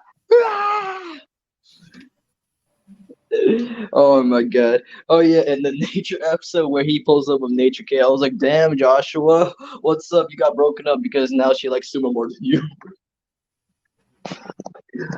Oh. Let's see. Anything else from Sumo, everybody? Basically just summed up everything. Yeah, Sumo's a pretty cool guy and stuff. Of course, I know Yes. there was also an episode where, he had, that cow toy. Oh yeah, and the voice he was putting. My daddy, I don't want. It was so funny to listen to. Yep. Of course, that was from the episode where, Jeff was chasing after Clarence because Clarence stole his fries. Hey, Clarence, you want to try some of my blood burger? Sure, what to all my stuff. You want some? They both look like Beavis. Well, that the voice does sound like Beavis, but the personality, I'm like, at least Sumo has brain cells, unlike Beavis and Butthead over there. Yeah. All right. To the next one. Christian, would you like to explain? Yes, Mumbo Jumbo, the magician villain, first appearance in some of his parts, right? Yeah, Thank you. both of them. Okay, so actually. yeah, they're fighting Mumbo Jumbo while everyone is having a great time. While during the fight, Cyborg got run down and stuff because of his low battery, and then he got lost with this other guy, which we'll talk about in a minute. But Mumbo, yeah, he's like not like a joke villain, but they don't always take him seriously. But he is kind of powerful. Like he can overpower Raven and such. But he did get defeated once by breaking his wand, and he looks like a normal guy. Yeah, Mojo is pretty alright. Now, Fix It, how in the same episode in his debut, he's like this Mojo dude trying to make Cyborg all complete and stuff because he's organic and stuff, trying to be all robot, but he himself is actually a robot too. Yeah. Yep. I have to say, okay, yeah, well, Momo Jumbo, yes, I do like him as a character because when I first saw him, I was like, oh my god, it's a magic version of Robin. And for Fix It, I was like, this guy has no chill at all. Yep. Yeah, he wanted to make Cyborg a full robot. Yeah, but Brother Blood in another episode had other plans for him. Oh yeah, and you first? For Mumble, I enjoy his song "Master of Your Faith" from the Bunny Raven episode, and Fix It. Well, once again, just put on this calm sleeping voice. It's just a pleasure to hear. Yeah. But Yeah. And of course, we all know why Fix It wanted to fix Cyborg. It's because Cyborg kept running all low on battery, and all his blue faded away. One of us now. All right. Next one, go ahead. All right, Christian, go ahead. Oh boy, this is gonna be a walk in the park. Yes.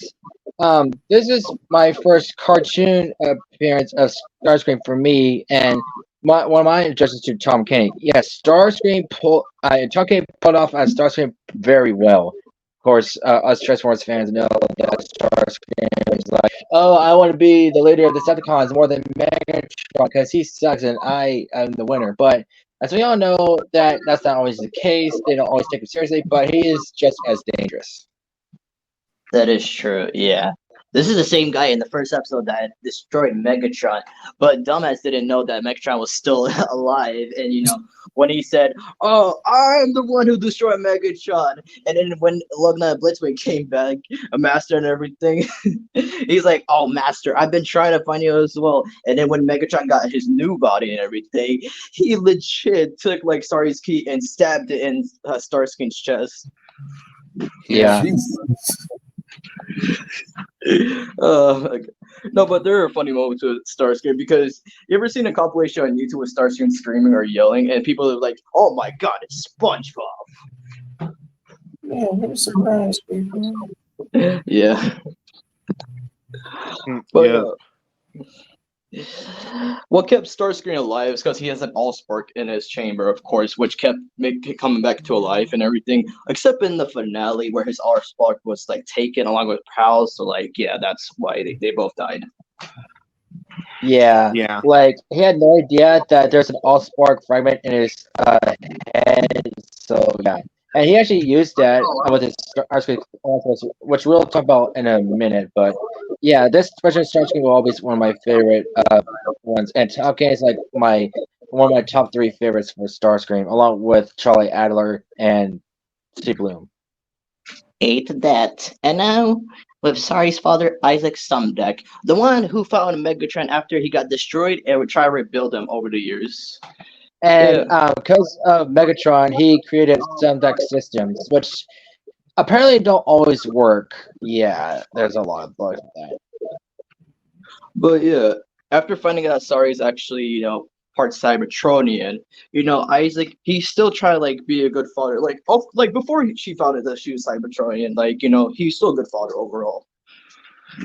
Yeah, because he found a baby protoform, he touched it, and with that contact, one and makes Sari who she is because of his DNA mixed with that, and that's how he got that white lightning streak in his hair.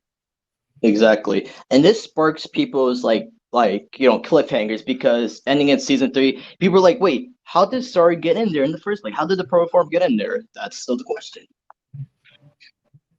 Who knows? Who knows? One of my favorite moments with him, whenever he's goofy or anything like that, it was like when Soundwave came back and he was like showing the toy to like start, and he started dancing. I was like, okay, you got it, you got it. That was fun. Yeah. Now with a minor one, but still here and there, tutor bots. Basically, the tutor of Sari whenever she has to learn something, but she really doesn't want to learn. Yeah, because she's a kid that's like, oh, learning sucks, and school sucks, whatever. I don't want to learn anything from you.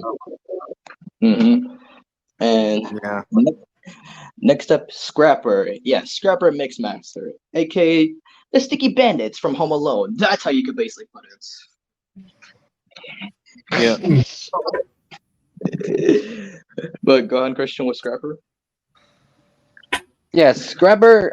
This was like, well, technically it was Revenge of the Fallen because Scrapper's one of the construction cons, but this was a true introduction to Scrapper.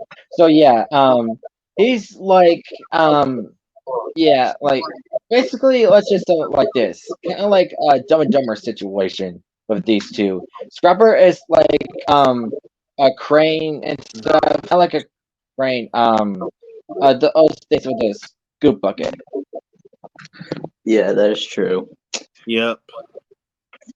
And what do you call it? Out of Mixmaster and Dirt Boss, he made more appearances than these two, especially Dirt Boss. Like that's obvious because in the Christmas episode, Human Error Part 2, Sari was trying to find a new, robots and everything like bots, and yeah, found Scrapper, Snarl, and Rekard.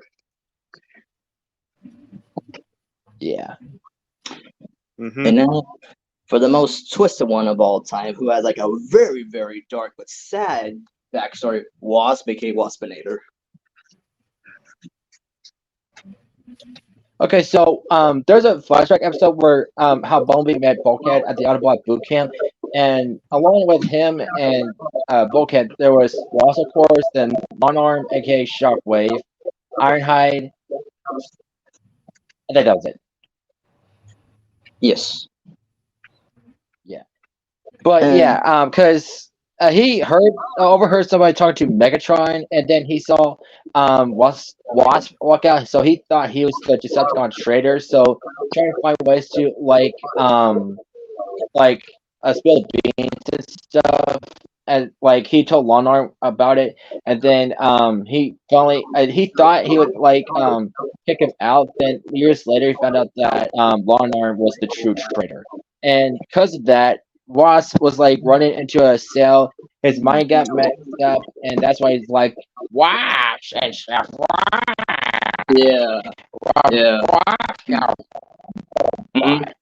Because Wasp's original voice was like Tom Kenny's regular voice, but if he was a dick, not saying that to Tom Kenny in general, but something saying that for Wasp.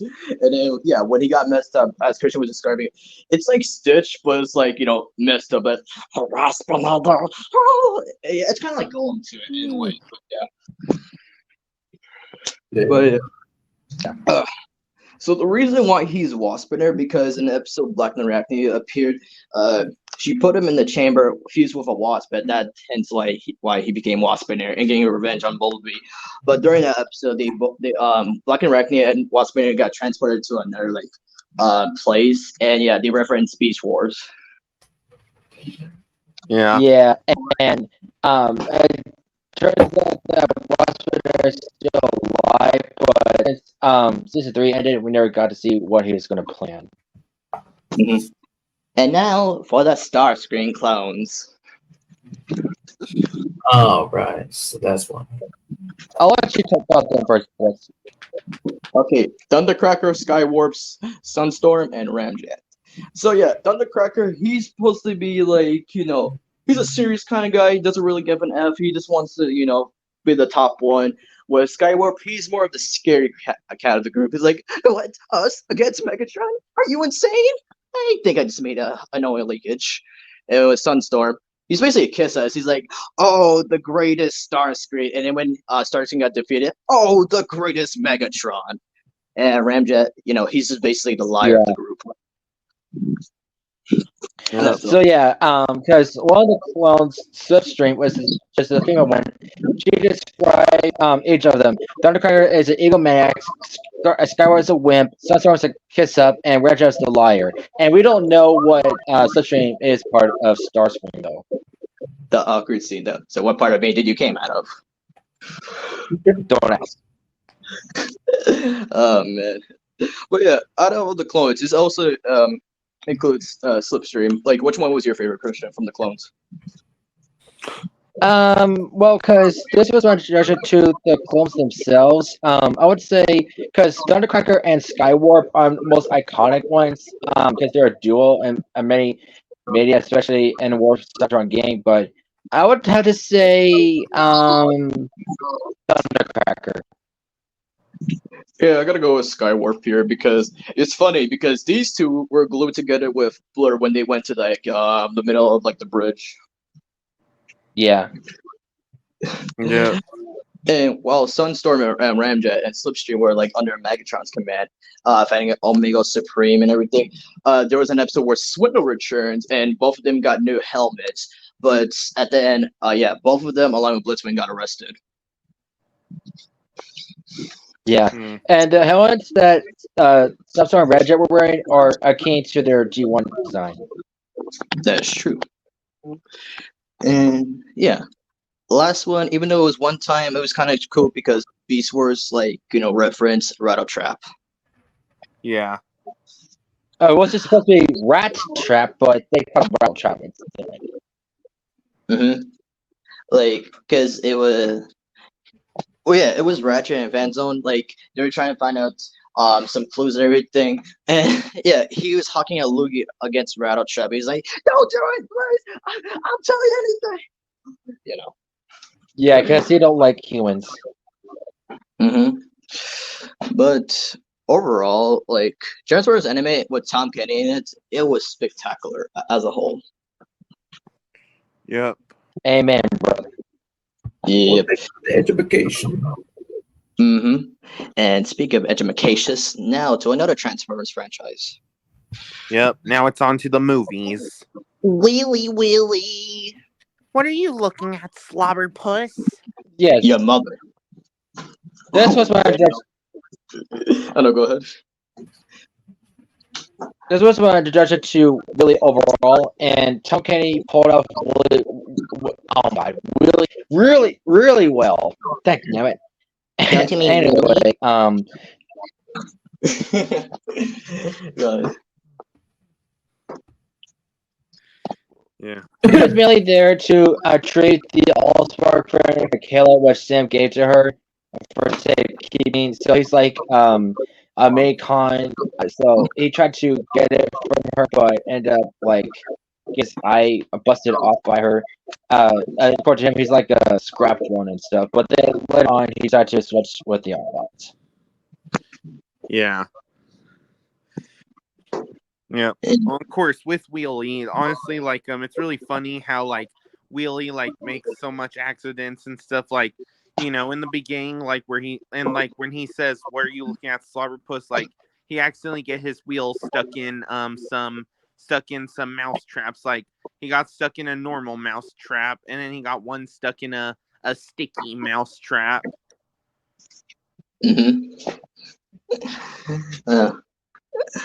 But to be fair, we all like Willie because of the voice Tom Kenny provided. To be honest, come on. Although, yes, well, I did like think about that, but everybody got like the award for like worst, like screen, like everybody was involved with the cast. Yeah, that's right. Because it's not really my problem. It's really not. And Willie, question, can you explain the second one, Willie, please? Oh, What? okay. So yeah, Gantz along with Mudflap is like a comedy duo with each other. They're pretty hilarious to me. What I didn't know, because I was a kid at the time, I didn't get it, but apparently Gantz and Mudflap, especially like racial slurs and stuff. Just say black people, black stereotypes, black gangsters. That. Hey! What is? Yeah. Well, yeah, good roles in addition. Right. To the next one. Let's mix. Yeah, okay, from season 1, his main characters were Flame from the Infernites, Seismo from the Cranksters, and Tesla from the Electroids. Flame is basically the leader, and he's the one with the fire head, if you remember him. Yep. Mm-hmm. Oh yeah, let's get mixed up. And Seismo is the big one. He's the one with the Eduardo kind of voice. I was like, oh, that is Tom Kenny. Yep, he's the Cyclops with long legs and also bull horns. Coconut ball. Yum, yum. Naughty, num, num. Yep. And Tesla is the leader of the Electroids. He's the one with the one eye and with the electric tail as well. Yep. Yeah, they're pretty cool. Oh, go ahead, Mastermind. Yeah, I was gonna say what he said once. He said, "Nah, we Electroids aren't sacrificing anyone." Yeah, I remember it too. Maybe we'll make this a party. Big fun. Let's mix it up a notch. Yeah. That was pretty cool. Yeah. Oh yeah, one episode I totally remember, like, they were all fighting over the last cookie Roni. Cookaroonie! Ah! I'm guessing. Go ahead. Here's what I'm guessing. I'm guessing cookie Ronis are like supposed to be like cookies, but may have noodles or something. I mean, yeah, but the fact is they're all fighting and they're all going to their all three of them are going to Max. It was fighting for it, and then it was one of them that sat and it was like, "Aw, Cookie Rooney," but they saw Nick still eating like a box of it, and they're going after the next. They're like, "Cookie Rooney." Yep.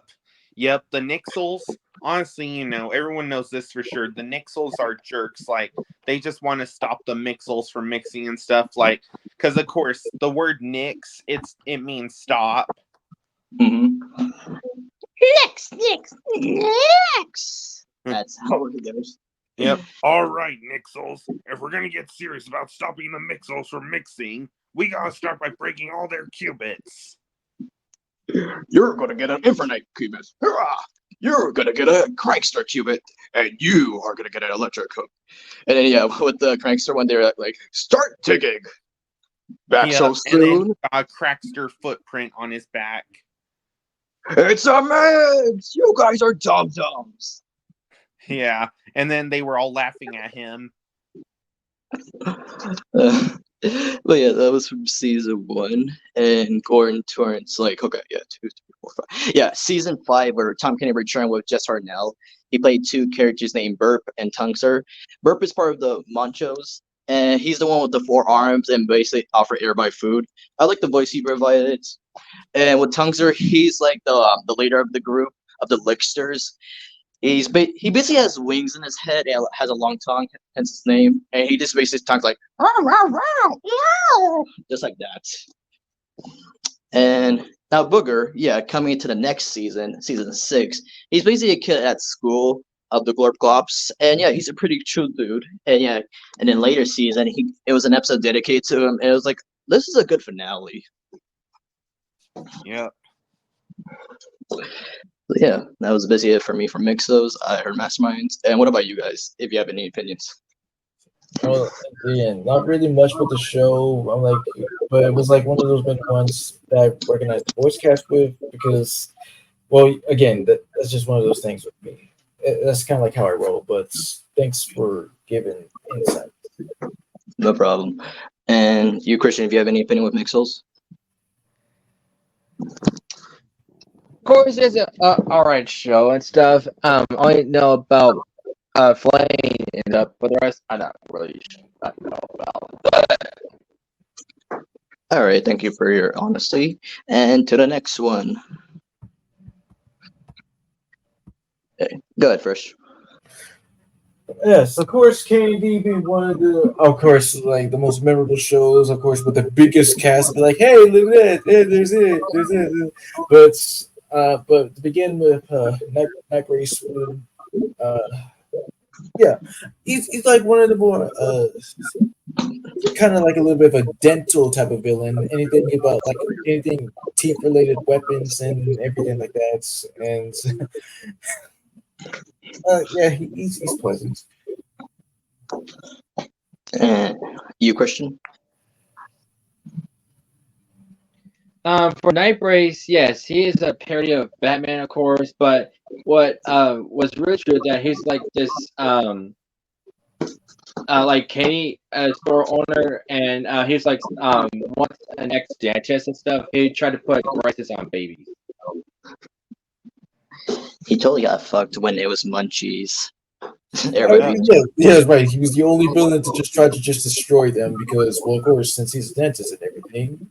But like what you said, like yeah, cool villain. And Mastermind, your opinion with Night Breeze? Yeah, I'd say he's funny and stuff. Awesome. And next one, Common Cold. Go ahead first. I mean, like, yeah, I guess he's kind of like the most disgusting villain because yes, and just infecting anybody with sickness from his sickness, and I mean, kind of like the voice that he just puts on with him. You know, just give it much more, add a little bit of phlegm to indicate that he is a sick, twisted maniac. Yeah. Yes. Yeah. He probably might be acting like COVID-19. Before that became a thing, yeah. Yep. And your opinion, Christian, with Common Cold? Like a fresh that he's disgusting. All right. Next up, not Chester from Parents, Chester. Go ahead, Fresh. Yeah, he has his shyness when he's doing stuff like becoming like an evil camp counselor or owning a fast food restaurant where the burgers are made out of kids and just like and like have sharks to eat them. And well, again, like he just puts on his dirty bubble voice. It's always funny. Yep. Yeah. And next one, Christian, would you like to talk about Mr. Wink? Yes. What's one? Is he the one with glasses? No, that's Mr. Fib. Like Mr. Wink is the one with the bushy hair and the horns. Right.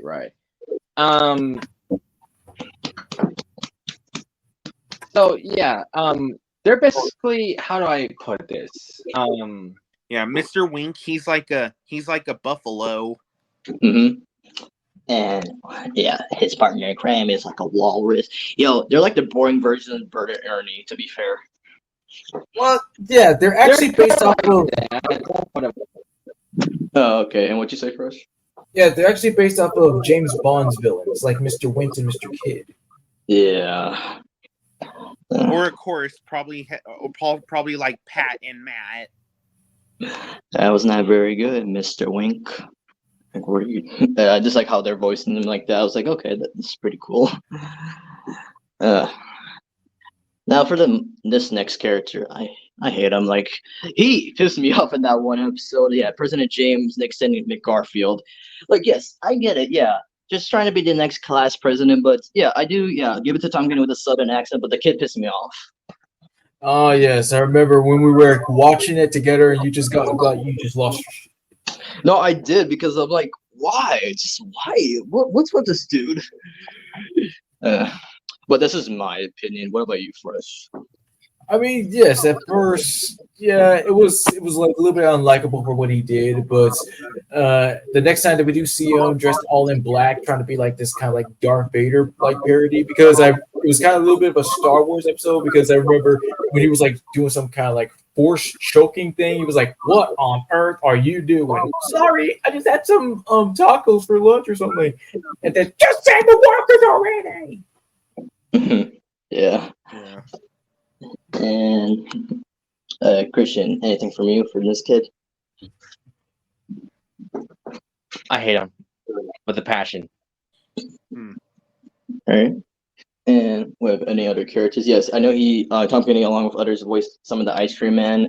See, any more from your side? From There was also the kid Kenny, like when Kenny and the Chimp before KND was even a thing, was actually supposed. Oh wait, yes, this kid named Kenny was supposed to be like the main character, while the kids next door were supposed to be the troublemaking kids. Right, because yeah, like in it was like the cartoon Disease and Does It that featured yes Kenny and his pet Chimpy and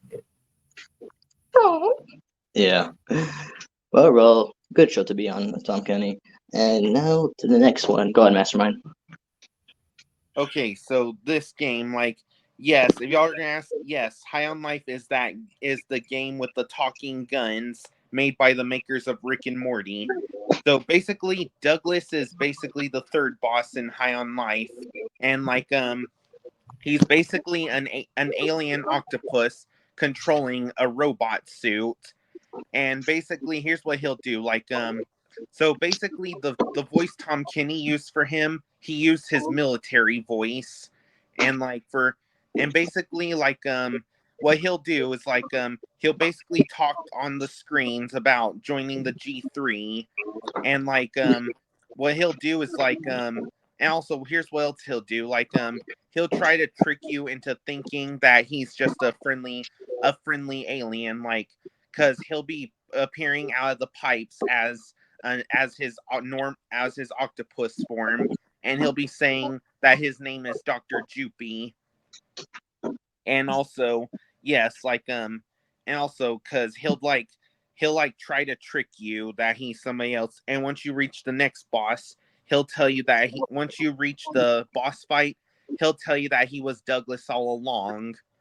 But also, there is actually a way you can kill him kill him early before you can get to the boss fight. So basically, if you fight Krubis first, you'll get Gus, and then like if you let Gus talk to Douglas every time he appears out of the pipes, he'll listen to everything he'll say, and then he'll realizes something is not right. He keeps changing his kids' names. And then after that, he'll ask him if he's screwing with them, and then he'll tell you to shoot him. Then once you shoot Douglas, he'll do his normal voice, and then Gus will be like, "Yeah, we figured this out too. We're smart too. You're Douglas." But then after that, you'll still have to do the boss fight, because after you kill old Douglas, he'll say he can't believe we figured him out, and then he'll place his corpse into the suit, and you have to fight his robot suit. Wow. Yeah. That's interesting. Yeah. And if y'all seen any gameplays of High on Life, what would y'all say about Douglas? Well, judging because I've seen this profile before, and I was like, okay, so did you mention octopus? I'm like, it's kind of a combination of Dr. Octopus and Mysterio because of the fishbowl head. Yep. Yeah, I noticed that as soon as I saw your picture. Yep. And yes, again, the voice Tom Kenny used for Douglas is his military voice. Got you. All right. Good words. And now to the next character, Trevor from KIF. Yes. So basically, Trevor, like, basically I thought he was an armadillo, but unfortunately I searched up what animal he is, and that he's actually a hedgehog. So basically Trevor is if y'all saw the new show called KIF, basically Trevor is a friend of Kif that in middle school. So like basically he like goes on adventures and stuff with Kif, and like one episode he tried to like steal Kif's friend Barry, because all he wanted was Barry to be his friend instead of Kif's. Mm-hmm. Yep. Yeah. And would you like to explain some of Trevor 2 if you've seen any episodes, Blitzy? Yes, I have. So before we discuss the Tom Kenny stream, I did see a couple of clips with Trevor in them. One of the first times I saw him was in the Halloween episode where he's his costume was a basketball hoop. And yeah, hearing the voice for Tom Kenny, I was like, oh, this is his typical teenager voice. And yeah, hearing it more. And I kept getting mad because they had to use plastic knives because, safety first. And she was like, oh, this is going to take forever. And Trevor came in and he's like, don't you mean for Trevor? Yeah. Trevor, he's a funny random dude. Especially the picture Mastermind sent me. I was like, why is Trevor like wearing a mustache? He's usually trying to sneak into a party or something.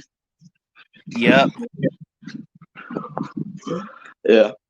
But I gotta say, Trevor, if I do see more episodes, I'm, pretty much good for it. But yeah, Trevor's a cool dude. Yeah. Mm-hmm. All right, squaddies, let's go to the next one. The main three ones, yes, Iron Man, Captain America. Oh, Yeah, you really freaked up on that. Nice job, genius. Thank you very much. MODOK, and then other ones would be Juggernaut, Colossus, Space Phantom, and the Sentinels. Okay, so with Iron Man, yeah, it's one of my favorite portrayals. Yeah, because playing this good hero and just bunning up the villains and everything. Him along with Adrian Pastar. I'm saying that right? Yeah. Yeah. And with Captain America, I just like how horrific the voice is, and yes. Now with MODOK, this was a funny ass voice. I don't care what people say because I've been seeing comments whenever I see a MODOK video, it's like, it was the worst MODOK ever. I'm like, grow the fuck up, because it was funny the voice he provided, because it was like a Stitch kind of voice. Yeah. Yeah. And of course, with MODOK, I'm sure we can all agree with this. This MODOK is way better than the MCU MODOK. That is a true fact, yes. Yep. Mm-hmm. But yeah, in one episode in Superhero Squad where Abomination and MODOK were next to a bathtub, and MODOK fell into it and had soap in his mouth, and as he was talking, I was like, dude, I hear SpongeBob. I'm like, that is so sad for you, MODOK. Yeah. Yeah. With Juggernauts, yeah, a very minor role for Tom Kenny, but it was really surprising. Like, I'm the Juggernaut, but he just said the B word, of course. Yeah, I like that tough kind of voice he used. With Colossus, he nailed the accent and how nice Colossus is when Wolverine had to go back to school and everything. And then with the Space Phantom, the voice he provided was kind of similar to a voice like the Chameleon from Tough Puppy and Kamek from the Mario movie. Mm-hmm. And the Sentinels, they first appeared, of course, in some episodes, but the main one I saw was when everybody was going to their own different universe because of the Dark Silver Surfer, it was Falcon, and where he's in the future, where he meets future Reptile, future Scarlet Witch, and an old Magneto. So yeah. That's all I have to say. And anybody else have a say for Superhero Squad? You basically summed up everything, and yes, yeah. I'd say he does good voicing these characters in Superhero Squad. Awesome. And you, Christian, anything?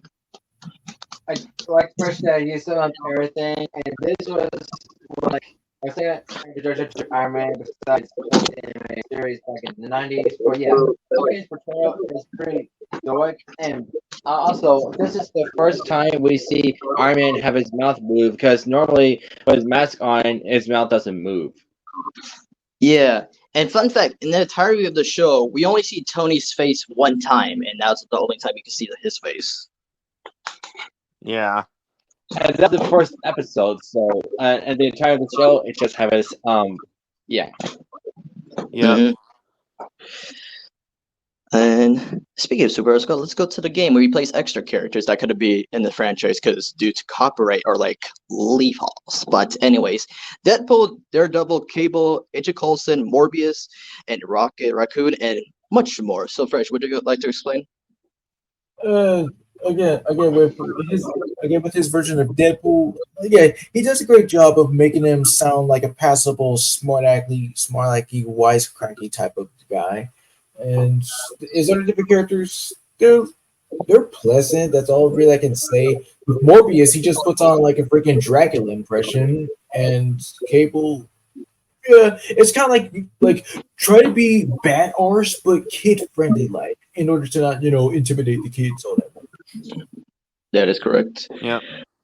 Mhm. And yeah, I'd say he made a good voice for Rocket Raccoon as well.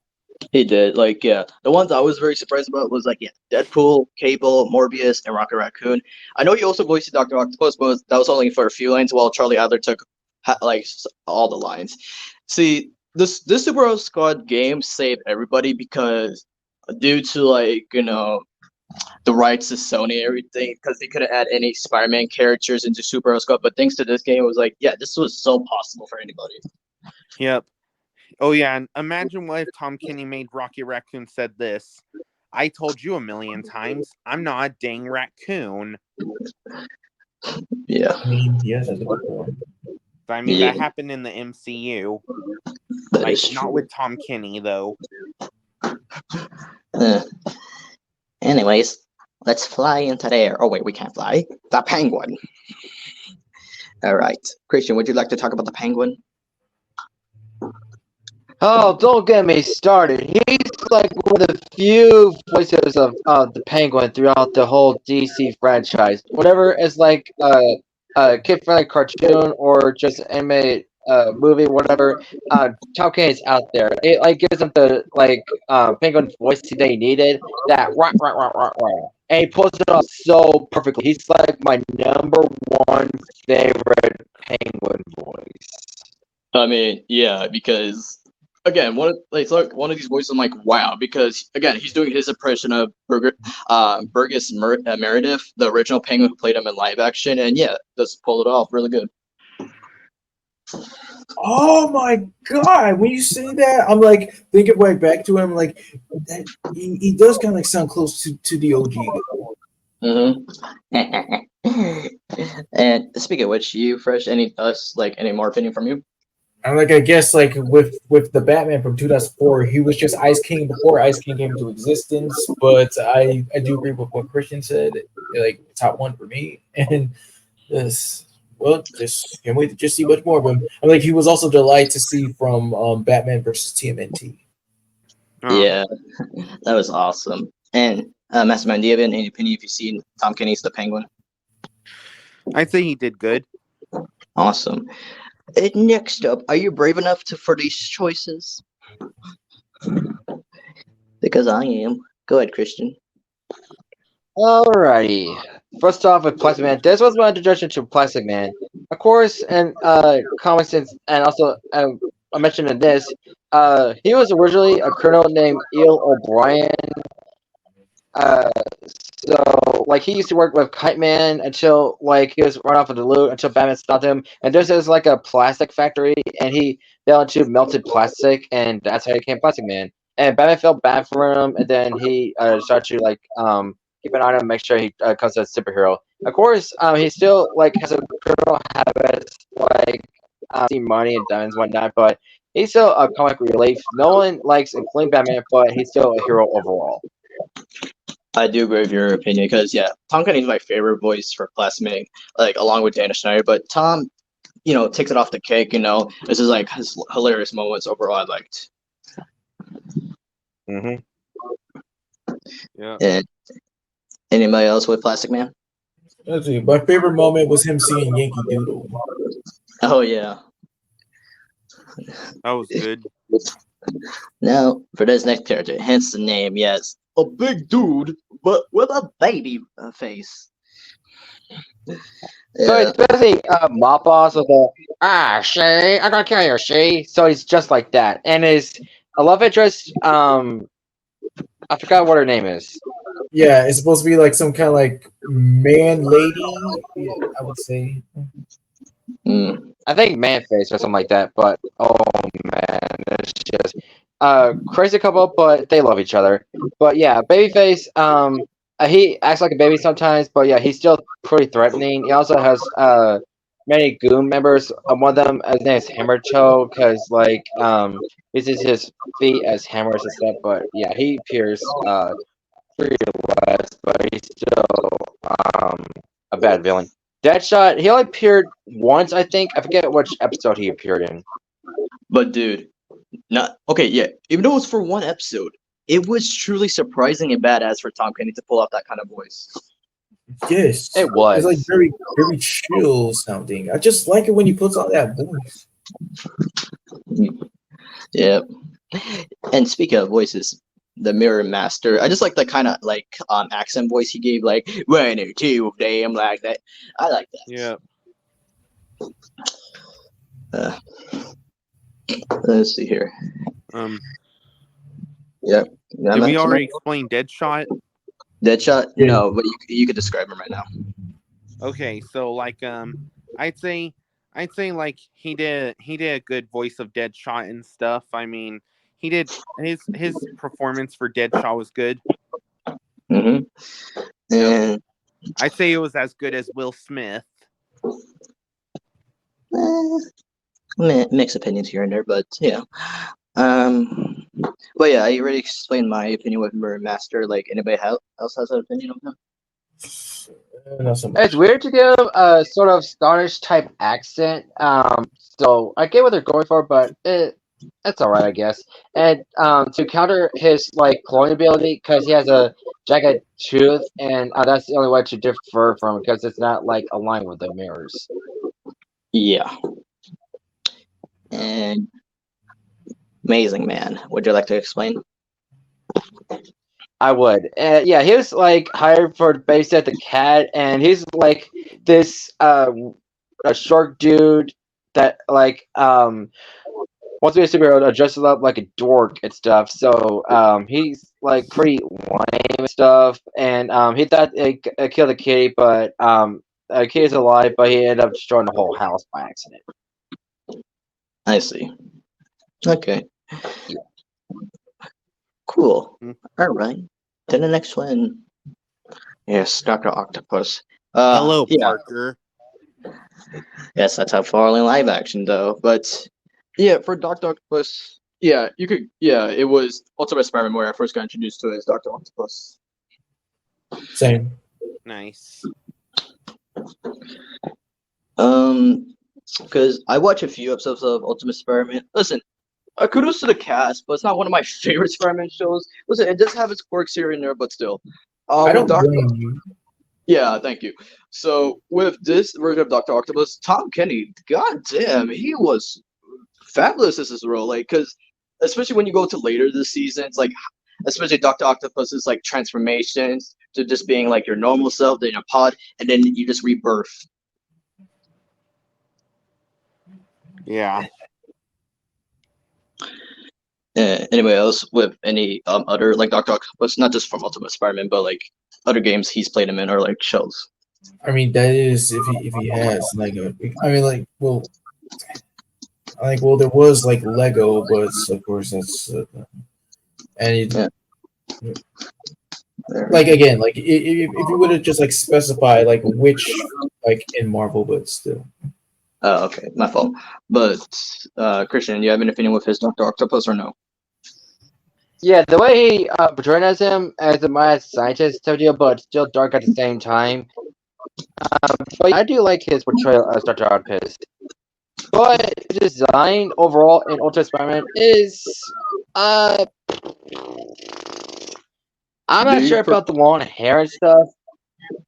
Oh, I was gonna mention that. Like, yeah, did you prefer his first design or his final design where he's all skinny and stuff? Well, that's just basically his classic line, which I do love. It's really weird that because of his hydro stuff, he looks creepy. I mean, that's the point. I guess like trying to make him much more what's the word I was looking for? Like just dark or something like that. Just uncanny, something like that. Because this is like shocked me. Like, what did you do to him? Did you make him much more like trying to be much more darker than what, like Sam Raimi's version for some reason? I don't know.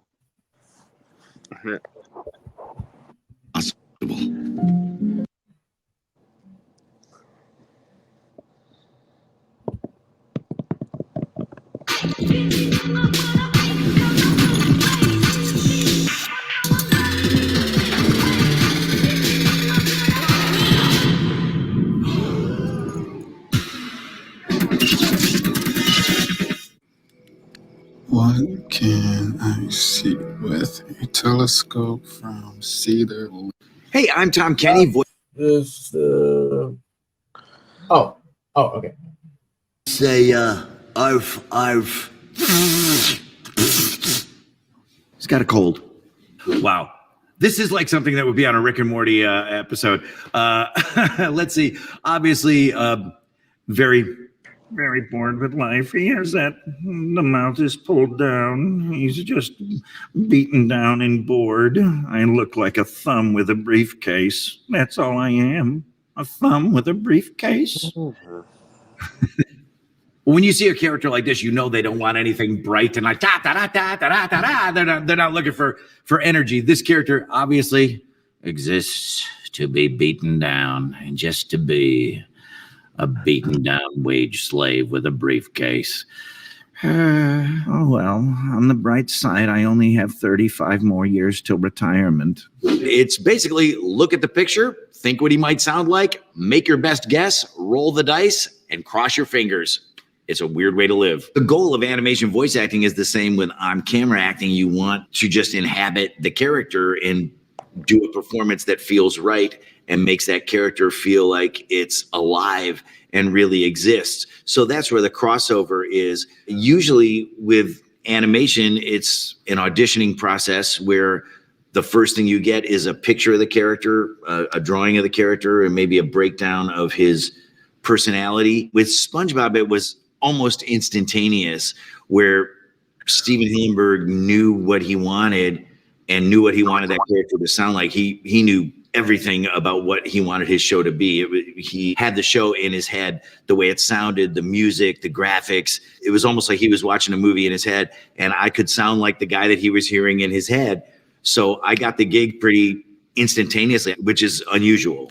SpongeBob was one of the few characters where I looked at it and I said, man, if I don't get to be this guy, it's going to bug me forever. I really felt like I had to be this guy, you know, this character.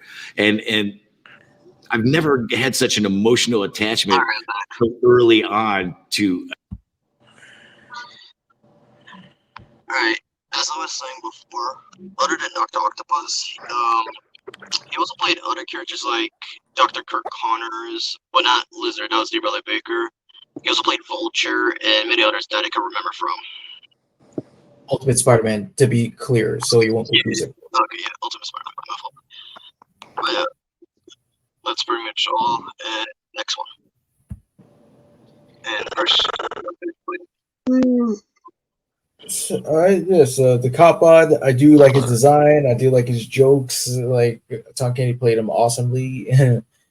But he got even much more better with like the second nanobots, because the first nanobot with Darren Norris, always a pleasure to see them fight and banter with each other. And Willie is like the typical type of fast talking salesman type of guy. Which never takes no for an answer. Well, in my opinion, yeah, same as you, the Cockbot was like very cool. And with N2 and N1, very cool robots. Again, like to see SpongeBob and Cosmo fight. And with Willie, yeah, what can you say? As I agree with your opinion as well. And anybody else? Yeah, it was cool.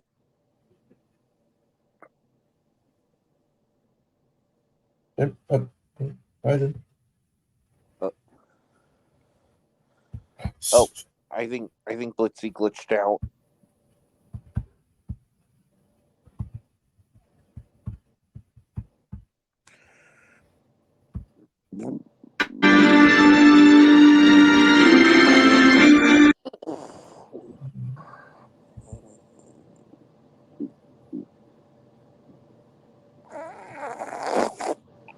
Mars in really unusual place. It's not the red planet, it's the psychedelic planet.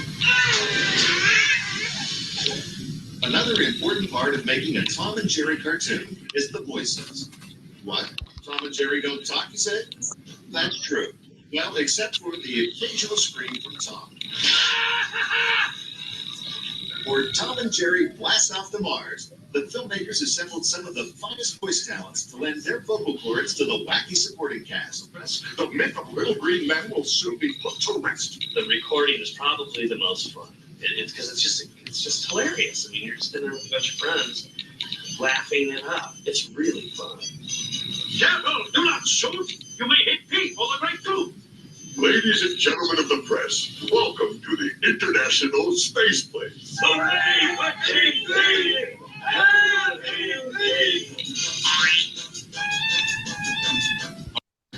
Or Mouse. Which character do you think the creative minds behind Tom and Jerry cheer for when the chase is on? Oh, I'm totally for Tom. There's something about that little mouse, you know? I would probably back Tom, only because of size. The undermouse is always who I would root for, so I'd say Jerry. Jerry never suffered any. You know, I always liked Tom better for that reason. Yeah. Jerry always had, Jerry had the eyelashes and the, the cutesy poo face, but Tom had to work. I like them equally well.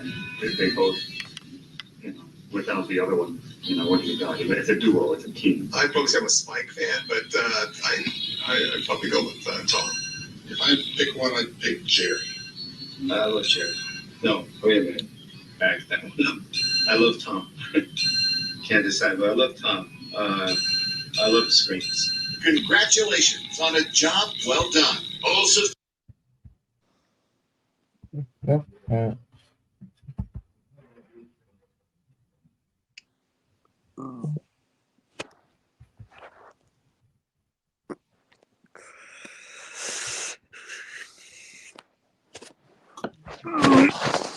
Show's great for Dragon, as you all know. So we'll go down the road here. We'll introduce everyone. Here we have Lauren Faust, Greg McCracken,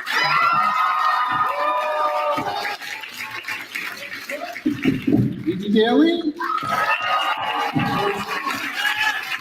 Trevor Stone, Cici, Cabadini. Cabadini. Sorry about that. Tom Kenny. Pete Ferguson. And Tom Kane. My favorite episode, I think, is, oh gosh, there's so many. I like the one where I got to be a superhero in the suit. That was kind of fun. That was good. I like that one. But anything with him in it, that was all the episodes of the Professor. Tom Kenny, how about you? You have a favorite episode? Yeah, I would have to say the one where the professor finds romance and, the girls are convinced that this woman is horrible for him and a jerk, and she is, the evil stepmother episode is Nice Lady. I'm a good lady. I'm a good lady, yeah, sorry. Also, anything with him, just because it disturbs parents and mothers. I like the rock opera that we did. But no one has ever seen. No one's ever seen. That was one of my favorites, because we all got to sing again. It was fun.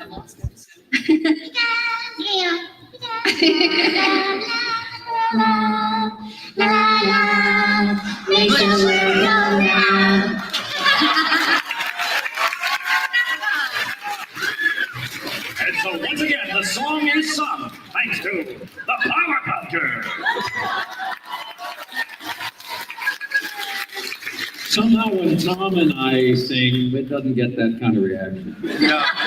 Tara, we're up to you for a favorite episode. I'm so so many, but I think my favorite was when Bubble said she was Mojo Jojo. And whenever she does anything hardcore or gets really mad, and I have 2 small kids, and my nanny came home one day, she's like, oh my God, Dada, on the Powerpuff Girls, Bobo, she said she was Mojo Jojo, and she couldn't stop laughing. So that one really sticks out in my head. Because she thinks she's really tough. She's tough. She's tough, right? Hardcore. She's hardcore. Yeah, baby. And E.T. I would have to say, hi, listen, Mojo Jojo, I'm whoop your hiney. I'd say the feature film I really loved doing because I got to go crazy and be on the moon and throw big temper tantrums. So I would say the feature film. Longest wallet tag ever. Pretty much when I look at my resume, Eduardo or SpongeBob, like every character on there is fundamentally very sweet, but not smart at all. I guess the apple doesn't fall far from the tree. I'm a really nice person. Barely got out of high school. Get paid to do all the stuff I got in trouble for in 4th grade. The voice I'm doing actually is a guy named Gary Owens, and Gary, Jerry's amazing. He's still around and he's still working, and he's probably, I can't tell how old he is. He scratches. He put a hole in his driver's license when I had to make a photocopy of it once. But it was funny because I actually went out with him for dinner one night at the beginning of this thing, and I actually asked him if this was kind of okay with him because, he worked for Cartoon Network and did at the time. But that voice is basically just Gary Owens. And those of you old enough to remember, the professor is basically, the Middle Finger of Think Award goes to Tom Burbank. And I actually said, is that okay? And he goes, well, as long as you do me pretty well, I guess. Originally, that was sort of what was in my head. Could you do him for me? Well, it's hard to do. I need the processing, but the way it comes out of me is, let's say, oh, Powerpuff Girls, why don't you come in here so I can kill you?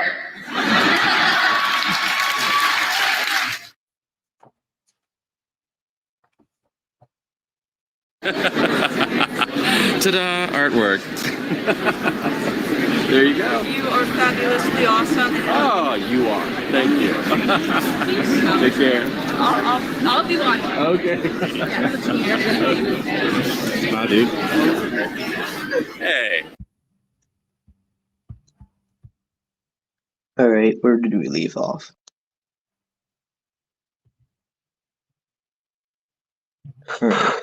Yeah, we ready to Well, I mean, like you need to step out though because someone's causing problems. But like, yeah, okay. We'll basically talk about this while you come back. All right, with Jake Spider Monkey. Oh, what the hell? Oh, I thought I heard echo. With Jake Spider Monkey. Yeah, hence the name. Just a wild monkey, very cool dude, and yeah, just one of the few times Tom Kenny plays a trademark monkey. And although I didn't see the show entirely, it's a very good role for Tom Kenny overall. Yeah, it is. He can be annoying sometimes, but he's all right. Monkey, monkey, monkey, Jake Spider Monkey. Massimo, you ever seen the show? He's muted, I think. Oh, okay.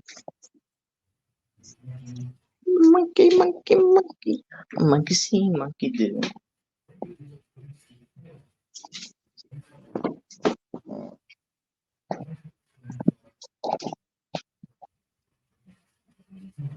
Sorry about that. I had to use the bathroom. That's okay. What do you call it? Do you have any opinion with My Gym Partner as a Monkey? Have you ever seen the show? It's cool.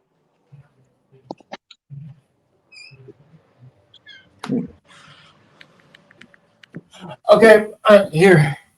And just in perfect time because we already explained our opinion, so it's your turn. That explains the quiet, but but yes, with Jake Spider Monkey, aside from jokes focusing like mainly like on his butt, because this is one of these many different Ren and Stimpy clones, so to speak, but for Cartoon Network. Jake at times did kind of like make me laugh, and let's see, his other characters, Henry Armadillo, enjoy the accents. Dickie What Sugar Jumper also enjoyed the accents, and he made him very adorable. I see. I was asking for the second character you just named. What accent was it? Let's see. Well, judging from where armadillos are from, but let's see. If I were to go to the actual Wikipedia, which of course made by people thinking that oh, let's see, let me create this, but no, I want to be freaking lazy about it. Let's see. Oh, right. It says like it says Scotch Irish American or something. Like I don't even know if people are like getting their stuff together. Oh, okay. All right. But pretty cool facts. I liked it. All right. Yep. And now to another chimp. Yeah, like just like yeah, another chimp. Like yeah, primate. You could just say primate. Okay, Dr. Tyler Rockwell. Although in his first appearance, the sounds were very provided by Frank Welker, but in later episodes, when he has the Krang high tech, helmet and everything else, he was voiced by Tom Kenny. And yeah, the ways he provided is similar to another monkey that we're gonna talk about next. But I just like this character overall, this being, especially his moments of Donatello, just being, smart ass to another smart ass. Yes, well said. And you, Christian, if anything? Yes, I like that he talks now, and the way Tom King provides him is pretty awesome. And yeah, I like he has like psychic powers. Even though him and Donnie get into each other, they're still great friends. And you, Mastermind? Yeah, I would say the same thing as well. He was a pretty good character. Nice. And next up, we got Gibson. Go ahead, Fresh. Yes, Gibson, like he's the team genius. Like he does have his. I'm like, I will eventually see much more of the show because it's one of the main shows that I've been dying to see more of. So I'm pretty sure like he does have his moments where like his character isn't just the gadget guy, the genius gadget guy or something like that.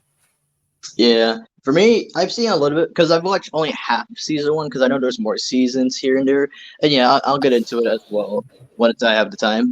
But yeah, Gibson, yeah, very smart, similar to Rockwell, and yeah, that's what I like about it. All right, next one, go ahead, Christian.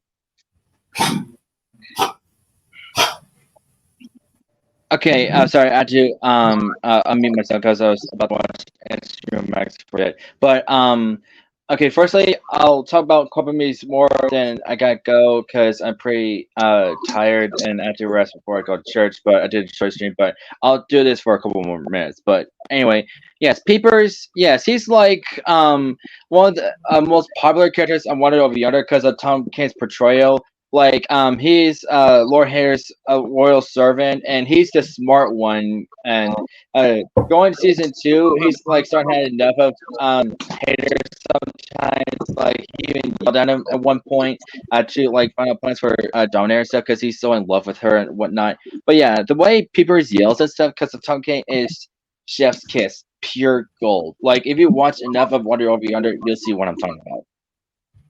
Yeah.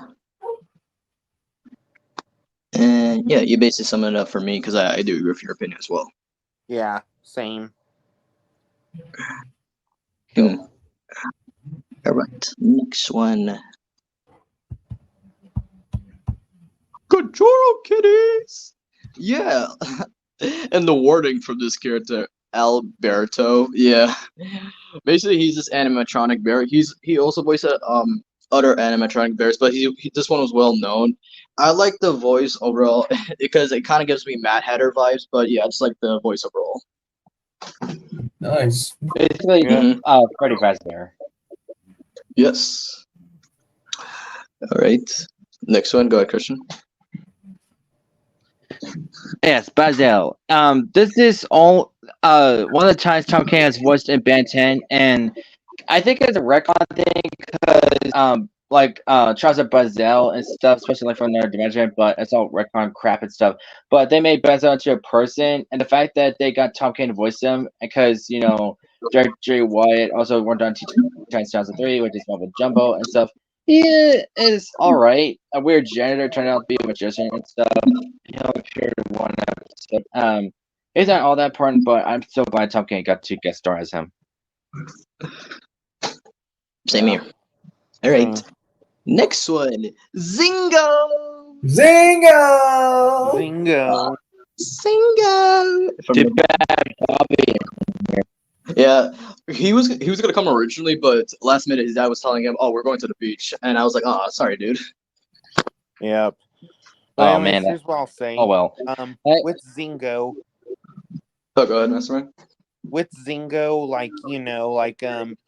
I'd say he was probably supposed to be a reference to Looney Tunes, because in there they said he was acting all loony, and also Grandpa Max and Gwen told Ben to get zingy, which it's close to get loony. So yeah, they were doing lots of cartoony Looney Tuny references and stuff.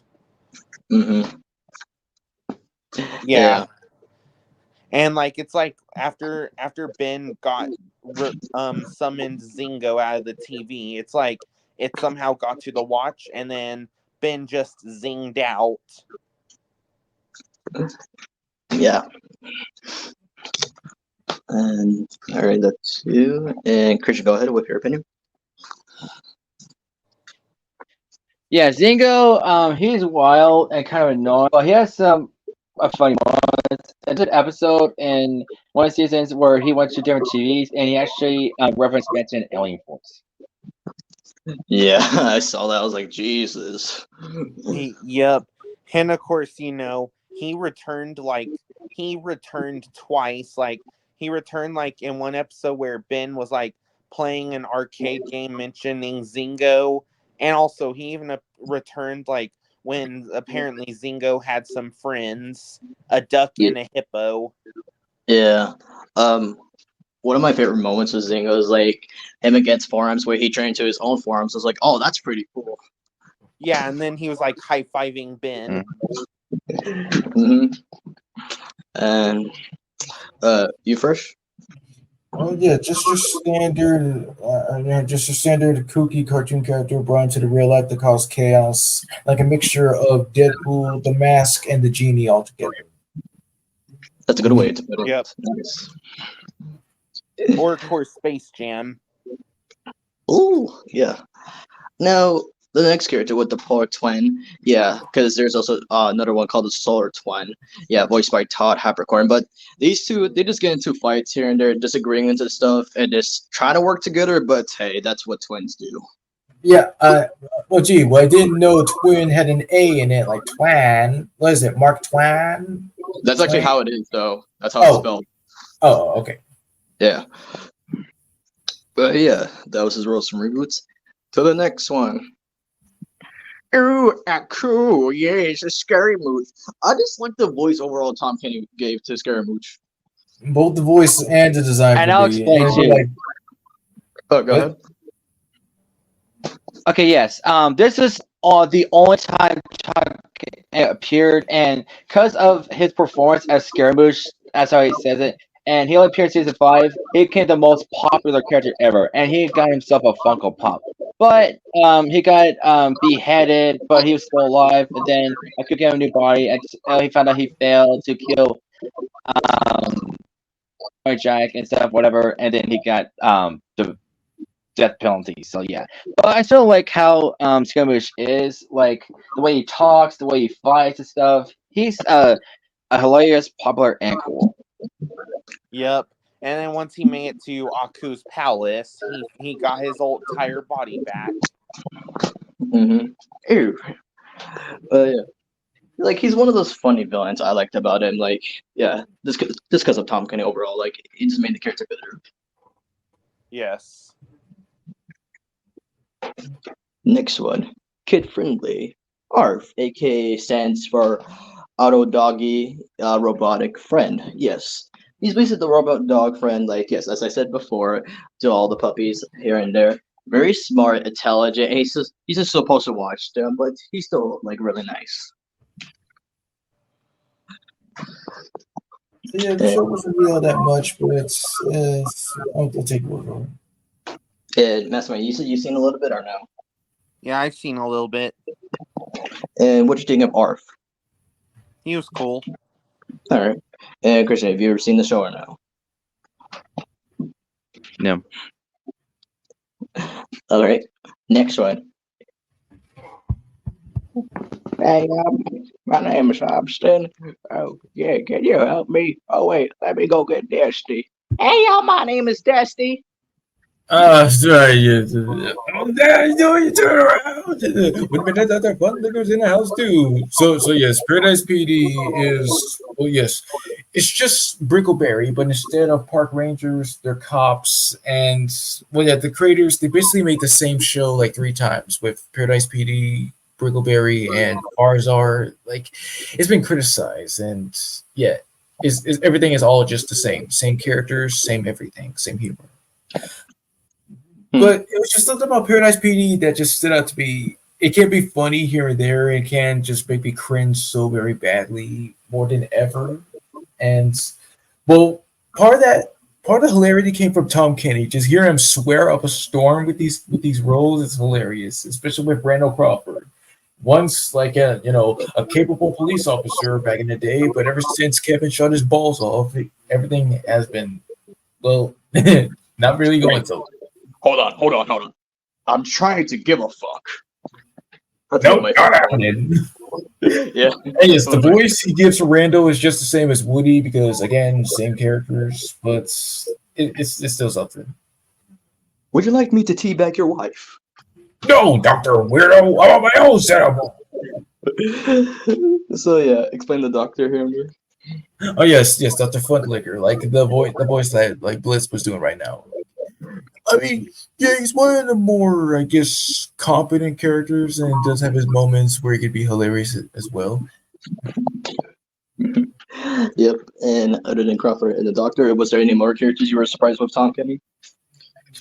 Not really all that much. Because like you can tell that it is him because of his own familiarity, but. All right. And speak of Bickleberry, yes, Woody Johnson.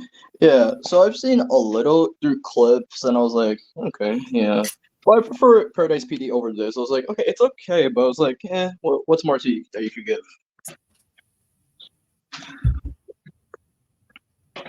And anything for you, Fresh, or no?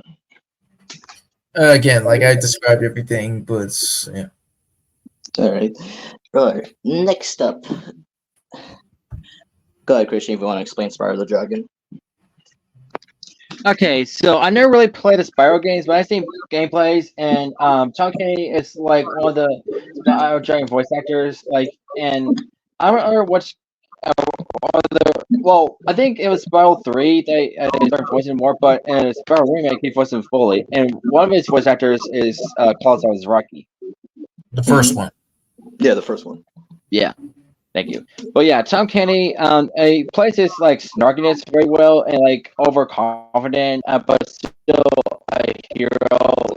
And yeah, I would love to play any of these Spyro games on the Wii and GameCube.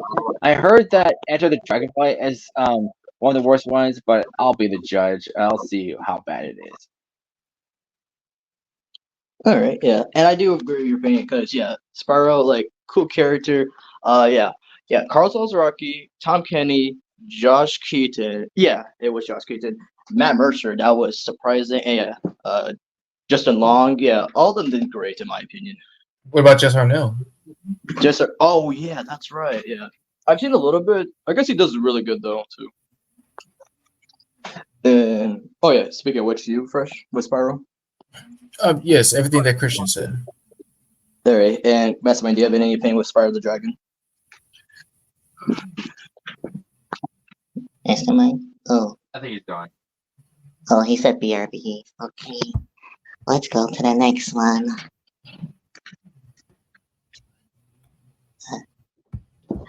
you go, Christian. Oh boy, here we go. This will be one of my last ones. Okay. Okay, I forgot who Zilius is. Look, I only saw each episode once. He's the one that kind of looks like MODOK, but in a ball.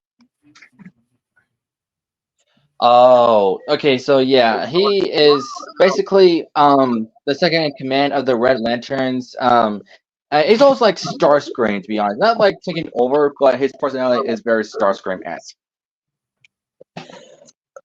That's how I'll put it. And next one for you. Salak, I forgot who he is too. Remind me who he is. Yeah, he's like the Green Lantern, you know, he has like a seahorse kind of mouth, something like that. The figure though. That's I one think, thing. The figure. yeah.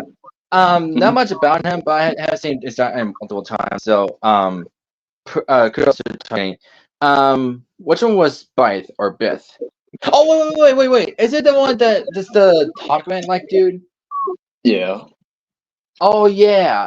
He's kind of like a showboat kind of dude, but I was I expected to see Thanagarian. Of course, that's not Hawkman, but it's still surprising to see a Thanagarian there. But yeah, the way he did it, he did pretty all right.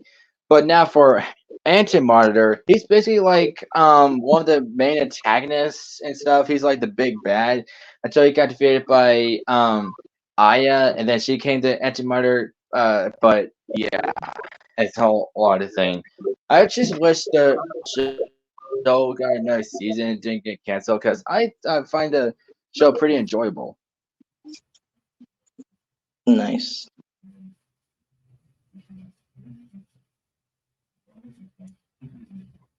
Hello? Oh, wait. Anything No, from I you? was just looking. I was just saying I was checking something, but yeah, Fresh, anything from you? I gotta say, like, out of the many voices that surprised me with Tom Kenny, him pulling off an Anti-Monitor was so freaking shocking. Yes. It was. Right. Next one. Edmundo from Silent Showdown. Now, I didn't see the entirety of the show. I've seen some clips, and I've seen only one episode, I believe. Yes.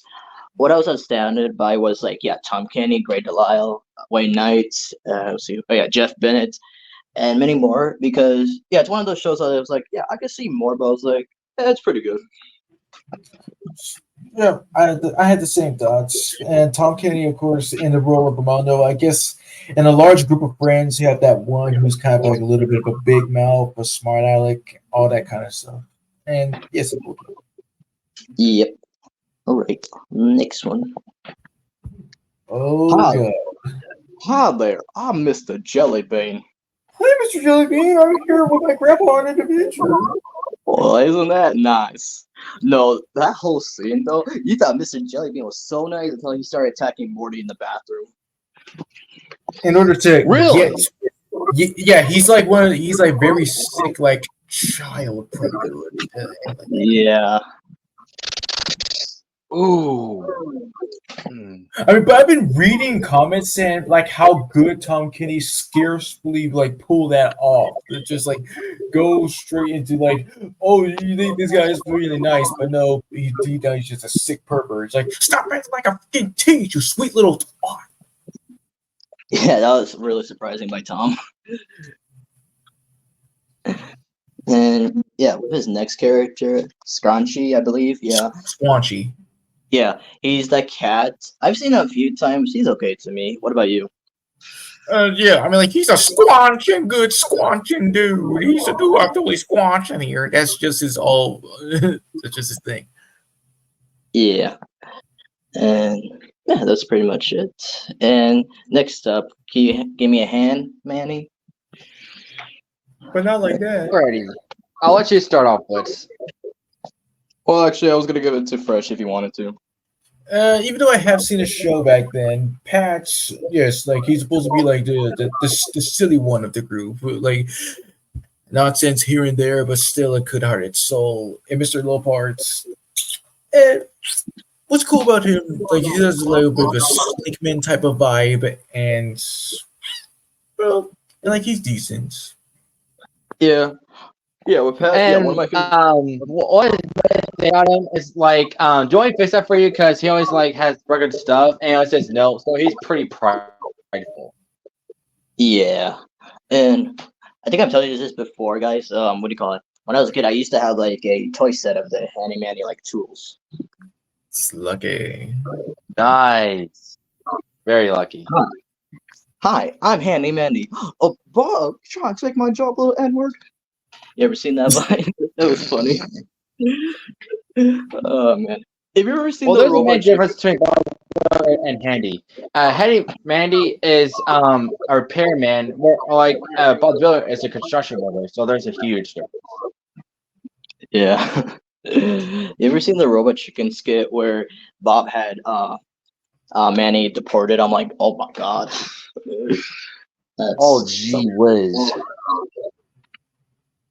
I guess Bob is really the OG from here. And speaking of OGs, Christian, go on next with our next one. All right, and this will be my last one to talk about. Then I'll head out. Okay, so Dr. Two Brains. I didn't see the episode of when he was normal, but before he became Dr. Two Brains, he was just a normal scientist, really good friends with War Girl. But then started experimenting with a mouse, and then, well, he became Two Brains as we know today. So he's basically a mixture of Dr. Disney's and Ice King, and he is obsessed with cheese. Like everything he's involved with is just cheese related. Except with gold cheese. He doesn't like gold cheese. But the way TK portrayed as him is really hilarious. And it's just so awesome stuff. But yeah, he's like one of the most popular villains. He's not like an A-list, but to Work Girl, he's an A-list a little bit, but they're still kind of friends here and there. Yeah. Mm-hmm. Ally. Ally, yeah. And do you remember TJ? Isn't he her brother? Yes. I keep forgetting that Tom Kenny voices him, but yeah, he is obsessed with Virgo. Like, oh, Virgo's all awesome. Becky's not. But wait till he learns the truth that they're the same person. See who's late now, huh? And there's an episode which I didn't like. The fact that he was chosen as president of the World Girl fan club and got way into his head, and yeah. Mm-hmm. But yeah, the show was good overall. And first, if you have any opinion, if you saw the show, Didn't. Oh, okay, that's all right. All right. Well, Christian, thank you for joining us, and I hope you had a splendid time with us. Same here. Oh, of course. And talking about Tom Kenny is very satisfying to me because he's one of the goated voice actors. And of course, enjoy the rest of the stream. I'll have a nice nap, and I'll see you guys tomorrow for the next stream. You too. Yes. All right. See you, boys. See you. Yeah. Bye. Now I'll be back in 2 minutes. Yeah, well, so will I.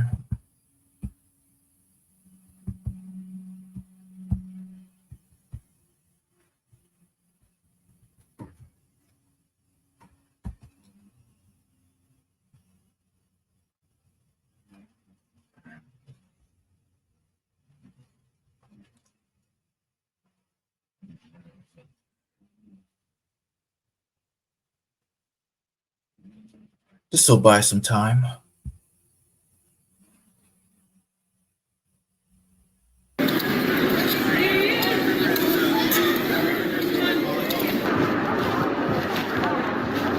Oh my gosh, are you with me? Yeah. Oh, Angelina, look! Oh, what? Sick costume! You gotta get a voucher. You gotta get a voucher first, and then you can go run around a voucher. And then you can run around and do what you want to do. Then they'll call over the intercom and say, we're taking white or whatever color your voucher. Where do you get those? Right there, let me do this. The vouchers? Huh? Yeah. Yeah. Yes, ma'am. So whenever y'all hear white, they come back through. Okay. And they just called over the intercom and you come. Yeah, they call it over the intercom. Okay. Yeah. And this? So I can get an autograph or a picture and I just get there. Yeah, they'll take the money up there. There's Among Us people. I'm gonna say, you ate me for your Oh my god. Yeah. It doesn't surprise me you didn't say anything, you know, because I technically ruined the whole world. On TV, there's no more vouchers. Was? No more vouchers. Okay. Wow. So we just got lucky? Yep. What? It was my birthday yesterday. Sure did. I planned. Wow. Thank you so much. No problem. I'm trying not to cry. So Angelina, is this line you're or the last people that get to meet him. No, we don't have to get in line. We just wait. And I'm He's scared. 8 o'clock. He's scared. Oh. I told you we're gonna make it happen. I just a selfie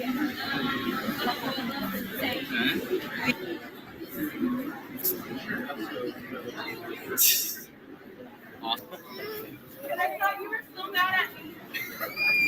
I mean, I totally ruined the whole world, but yeah. All right. 1, 2, 3. Yeah. All right. 1, 2, 3.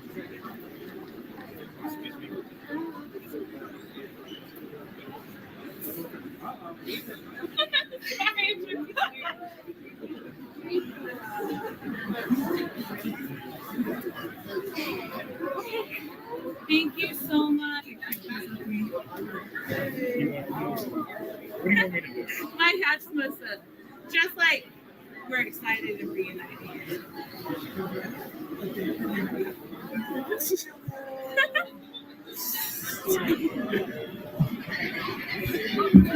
Thank you. And then there's a man, the myth, the legend. Oh my God.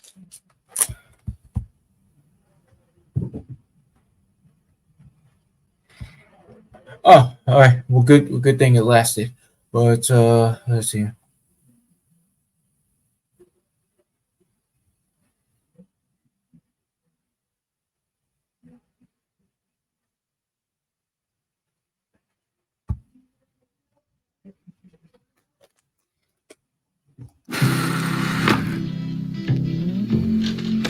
Yo, can I kick it? Yes, you can. Can I kick it? Yes, you can. Can I kick it?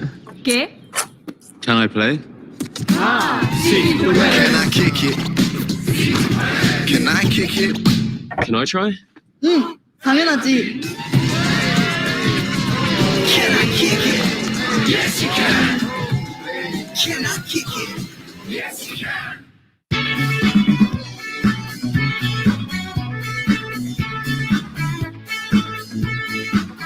I'm ready! I'm ready! She's perfect. She's gonna take my job. Oh my god. All right, so Megan Wilson is our dreamer today. So Megan, take it away. Hi, my name is Megan, and I am obsessed with SpongeBob SquarePants. Same girl. I friends and I in high school talked in fluent SpongeBob quotes. Oh, clearly we have a huge SpongeBob fan on our hand. I think we can definitely surprise her with something SpongeBob related. Oh my god, is that Joey Graceffa? Hi, how's it going? Good, how are you? I'm Megan, nice to meet you. Nice to meet you as well. I guess I'd just love to start out with favorite show.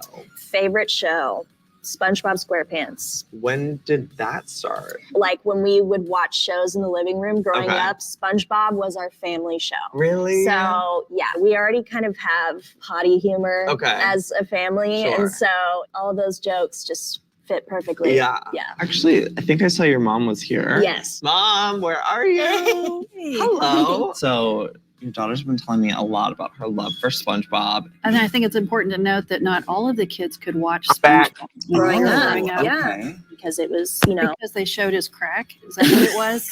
Yeah. So you also mentioned that you're like super curious about like the behind the scenes. Well, I've always been really into acting and doing weird voices. Well, I have news for you. What? We're going to make that dream come true today, and you're going to see the behind the scenes of what it takes to make a SpongeBob episode. No way. Yes. Are you ready? I'm so ready. All right, let's go. Yes.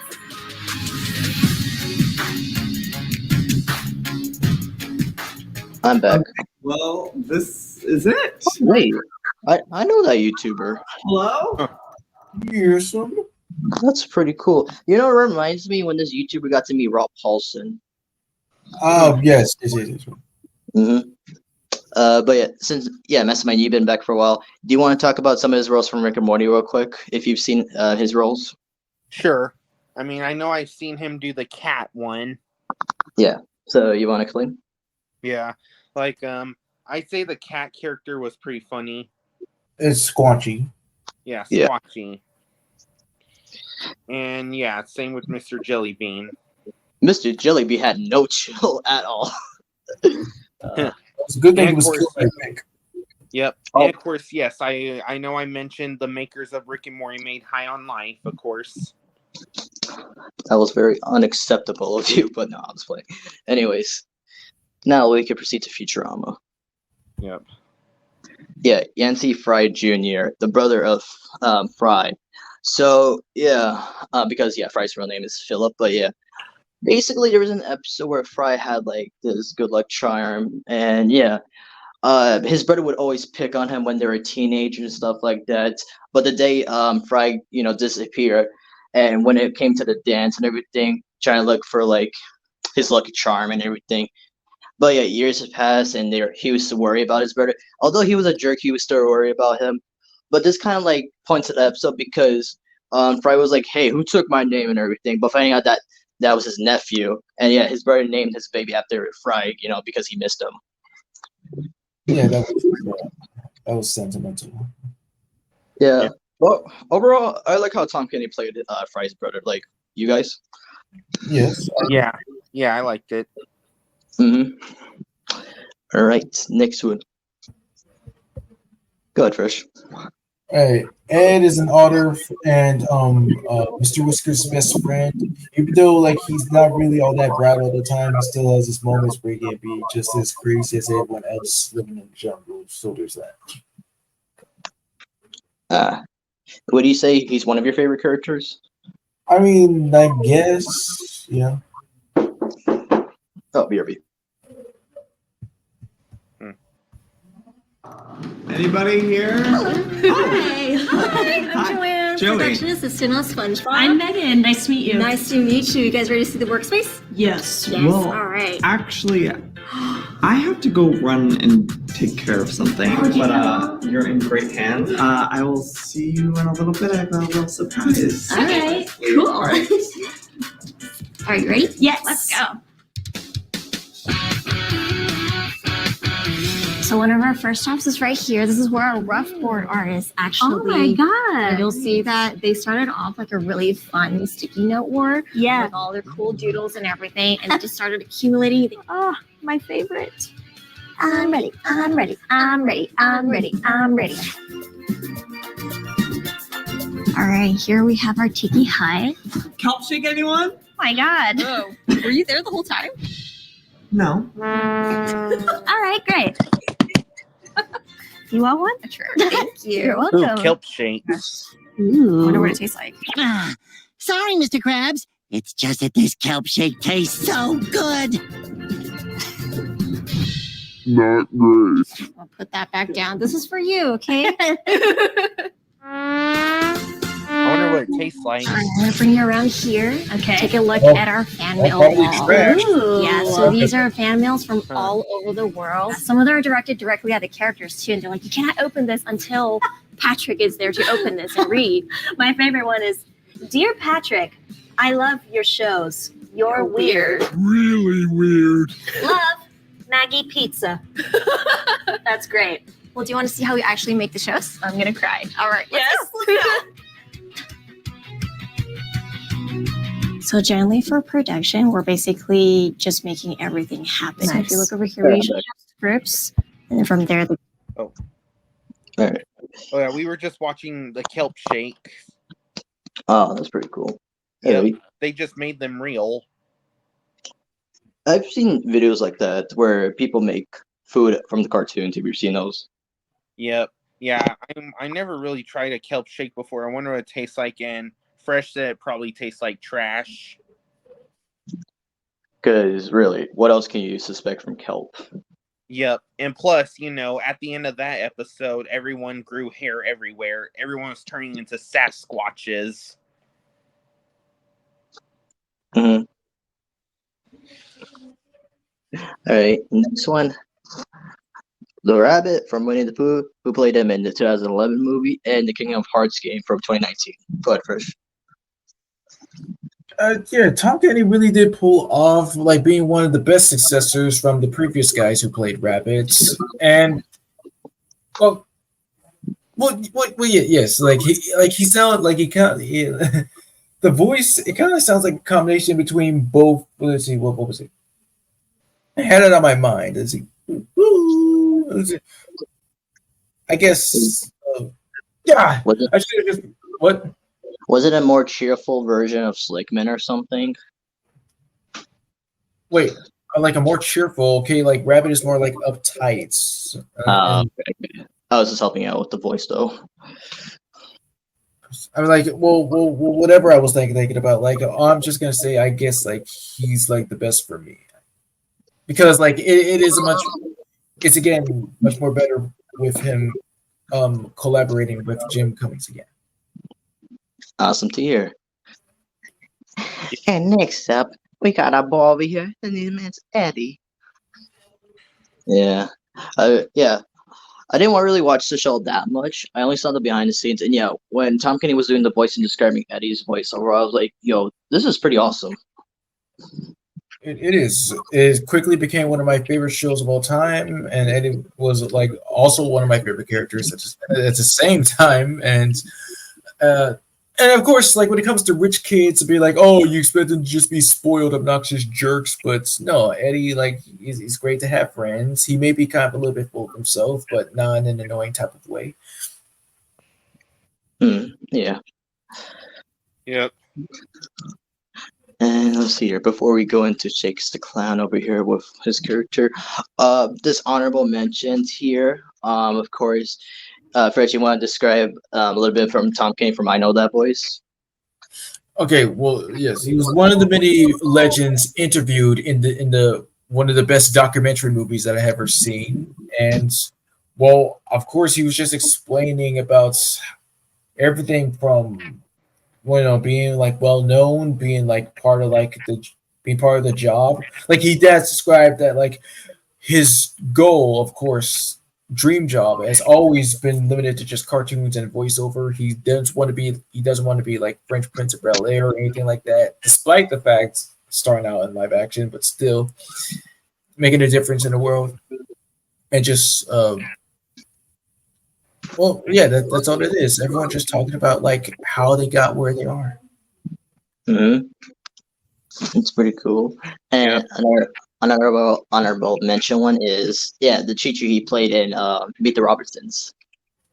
I mean, yes, he was trying to be patient with Lewis. He tried so many tasks of just like trying to just get like his memory scanner or invention to just work with the science fair, but he was given one last chance, and it had to be Doris, Doris, like a bullet hat guy's hat, had to just sabotage everything, make a ruckus run in the gymnasium where the science fair was being held, and well, he just lost. Mr. Withersteen, that was his name. He lost faith in Lewis, but thankfully he was given a second chance of going back in time to prevent all that from happening. Yeah. And another honorable mention one. Yes, when he was in the Harvey Birdman show, he voiced said, yeah, a ton of characters, which was really spot on. Boo Boo Bear, Elroy Judson, and Top Cat. I mean, yes, one of the many few surprising ones. Like we have like talked about like Thomas honorables in the past, but I didn't really go into full detail. But it's always an awesome pleasure to have. You know, similar to owning the mantle. Yeah. And speaking of Boo Boo, would you like to talk about the one from Billy and Mandy Fresh? Okay, that one was really kind of like messed up. Nothing majorly bad. It's just like just insane. I would say because like Yogi and Boo Boo just have this like obsession with, well, let's just say picnic baskets. Like you see their eyes are all cracked out, and it's just not really good. Yes. And other than Boo Bear from Billy and Mandy, he also voiced a kid with glasses and a long red shirt. Do you remember? That was Wiggly. Yes, like he was like the leader of the Secret Snake Club. Mm-hmm. But yeah, now into more of his live action work. Go ahead with the first one.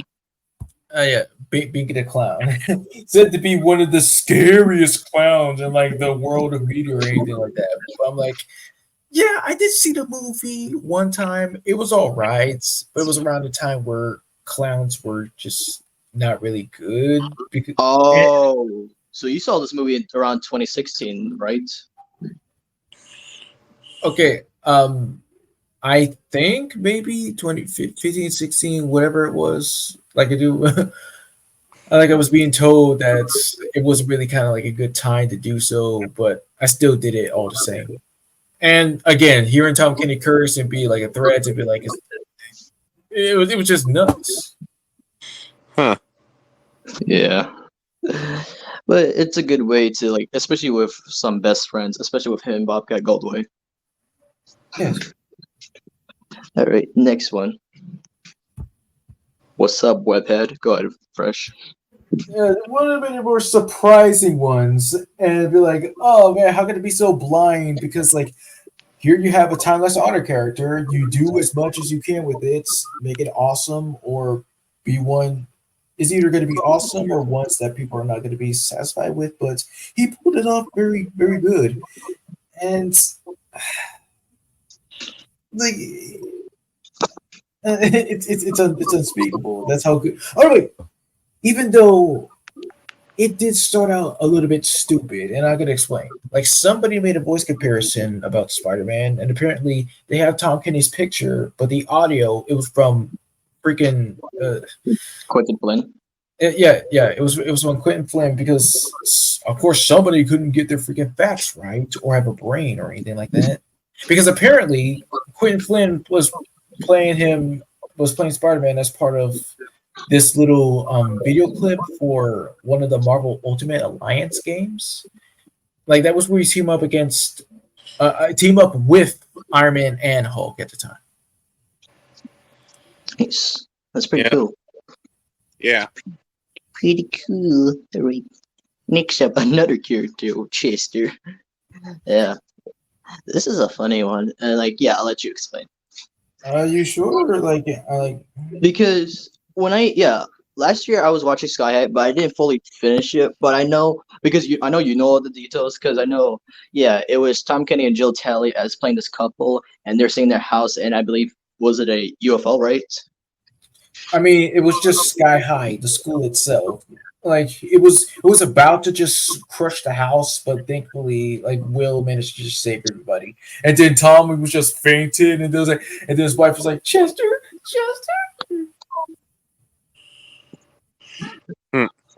That's a cool cameo, though, by an actual couple, a voice couple, of course. Yes. And you want to mention the other ones that you saw in the movie, other actors? I like other ones. Well, of course, the notable ones, of course, yes, Kurt Russell as the commander, and the late great Kelly Preston as Jetstream, and then there's Bruce Campbell, Kevin McDonald, Dave Foley. Yeah. But overall, other than Chester, what do you think of the movie Sky High as a whole? I mean, yeah, it was like one of the more decent Disney live action movies. Yeah. Awesome. But can't say much about that kid, like the black kid with the glasses. Oof. Oh, right, yes. Yep. Just I mean, wonder. his power is melted popsicle. Well, we know the power, but I'm talking about what he actually did afterwards. I'm not gonna say this in stream, but it's just bad what he just did. Like, yeah, the guy in real life. Mhm. Yeah. Hey, next, and a disappointing one, of course. That's not the role, but how disappointing it was. So, Sony Animations was supposed to be a Popeye, movie where, Tom Kenny was supposed to play Popeye and Grey Dollar was supposed to play Olive Oil. Now, there was already a trailer where it was showing all the characters and what was the plot, but because of this, they got canceled because of the Emoji Movie, which sucked ass. Yes. Like, seriously, who in their right damn mind is like, hey, can we see a movie about emojis? No, can we go with something original like the Popeye movie? Yes, we really got a live action one with Robert Williams and Shelley Duvall, recipes of both of them. But it would have been cool to see the dynamic of, yes, Tom Kenny and Grey Dollar, but again, they took it away from us, so what can we do? Yes. I mean, what could be worse than the Emoji Movie? Let me guess. A meme movie. That's why we have the internet. Yes. But this could have been a great movie if they actually went through with it, but no, they just had to scrap it away. Bye. Yes. I do. Oh, go ahead. I was gonna say, they should just kept the Popeye movie in production, but no, they just had to cancel it for the Emoji Movie. Yeah, I mean, I do sure. One day, I just hope that Tom Kenny and Grey Dollar get the redemption with Popeye and Olive Oil. They deserve it. Yes. But hey, the good thing is at least we got some other Sony movies that are way better than the Emoji Movie, like The Mitchells versus the Machines and Spider-Verse. Yes. All right, next one. All right, you're fired. Ah, freak you! Yes, like while Tom and everyone else was playing like multiple different characters because this was a little bit of a sketch comedy show or variety show, whatever you want to call it. But right there, you're fired one with it was just always just like funny. Like everything about it was just hilarious. Just everybody getting promoted and David Cross is just still fired. It's like, and then when he just still decides to just freaking go, they're like, no, don't go. Now go. You're fired. It's just the boss is just an a-hole. At that point, no, he's bipolar. He's like, okay, you're fired. But after you had the confidence to curse at me, you're rehired. I like the boss you got on. That's hilarious. Let's see. Yeah, other than the fire one, was there any more that you liked from Tom Kenny? Yeah, I mean, not really all that much. That's just like the only one that just comes to mind because I think that's when I first heard him swear. Oh, okay. All right. That's pretty cool. And yeah, that is the final one. Yeah. So this was a great stream honoring the king himself, Tom Kenny, as one of the voice kings overall. I do hope he does have a spectacular birthday, along with Kari Waldgren, Roger L. Jackson, and many more. And yeah, just hope everybody enjoyed the stream. And to all my Tom Kenny fans out there, I'm ready. Yep. And to Tom Kenny, happy birthday. Yes. Happy birthday indeed, and keep on, and voiceover on, which is an actual thing from I Know That Voice because like somebody was wearing like a Star Wars type of shirt, and that's what it said. Awesome.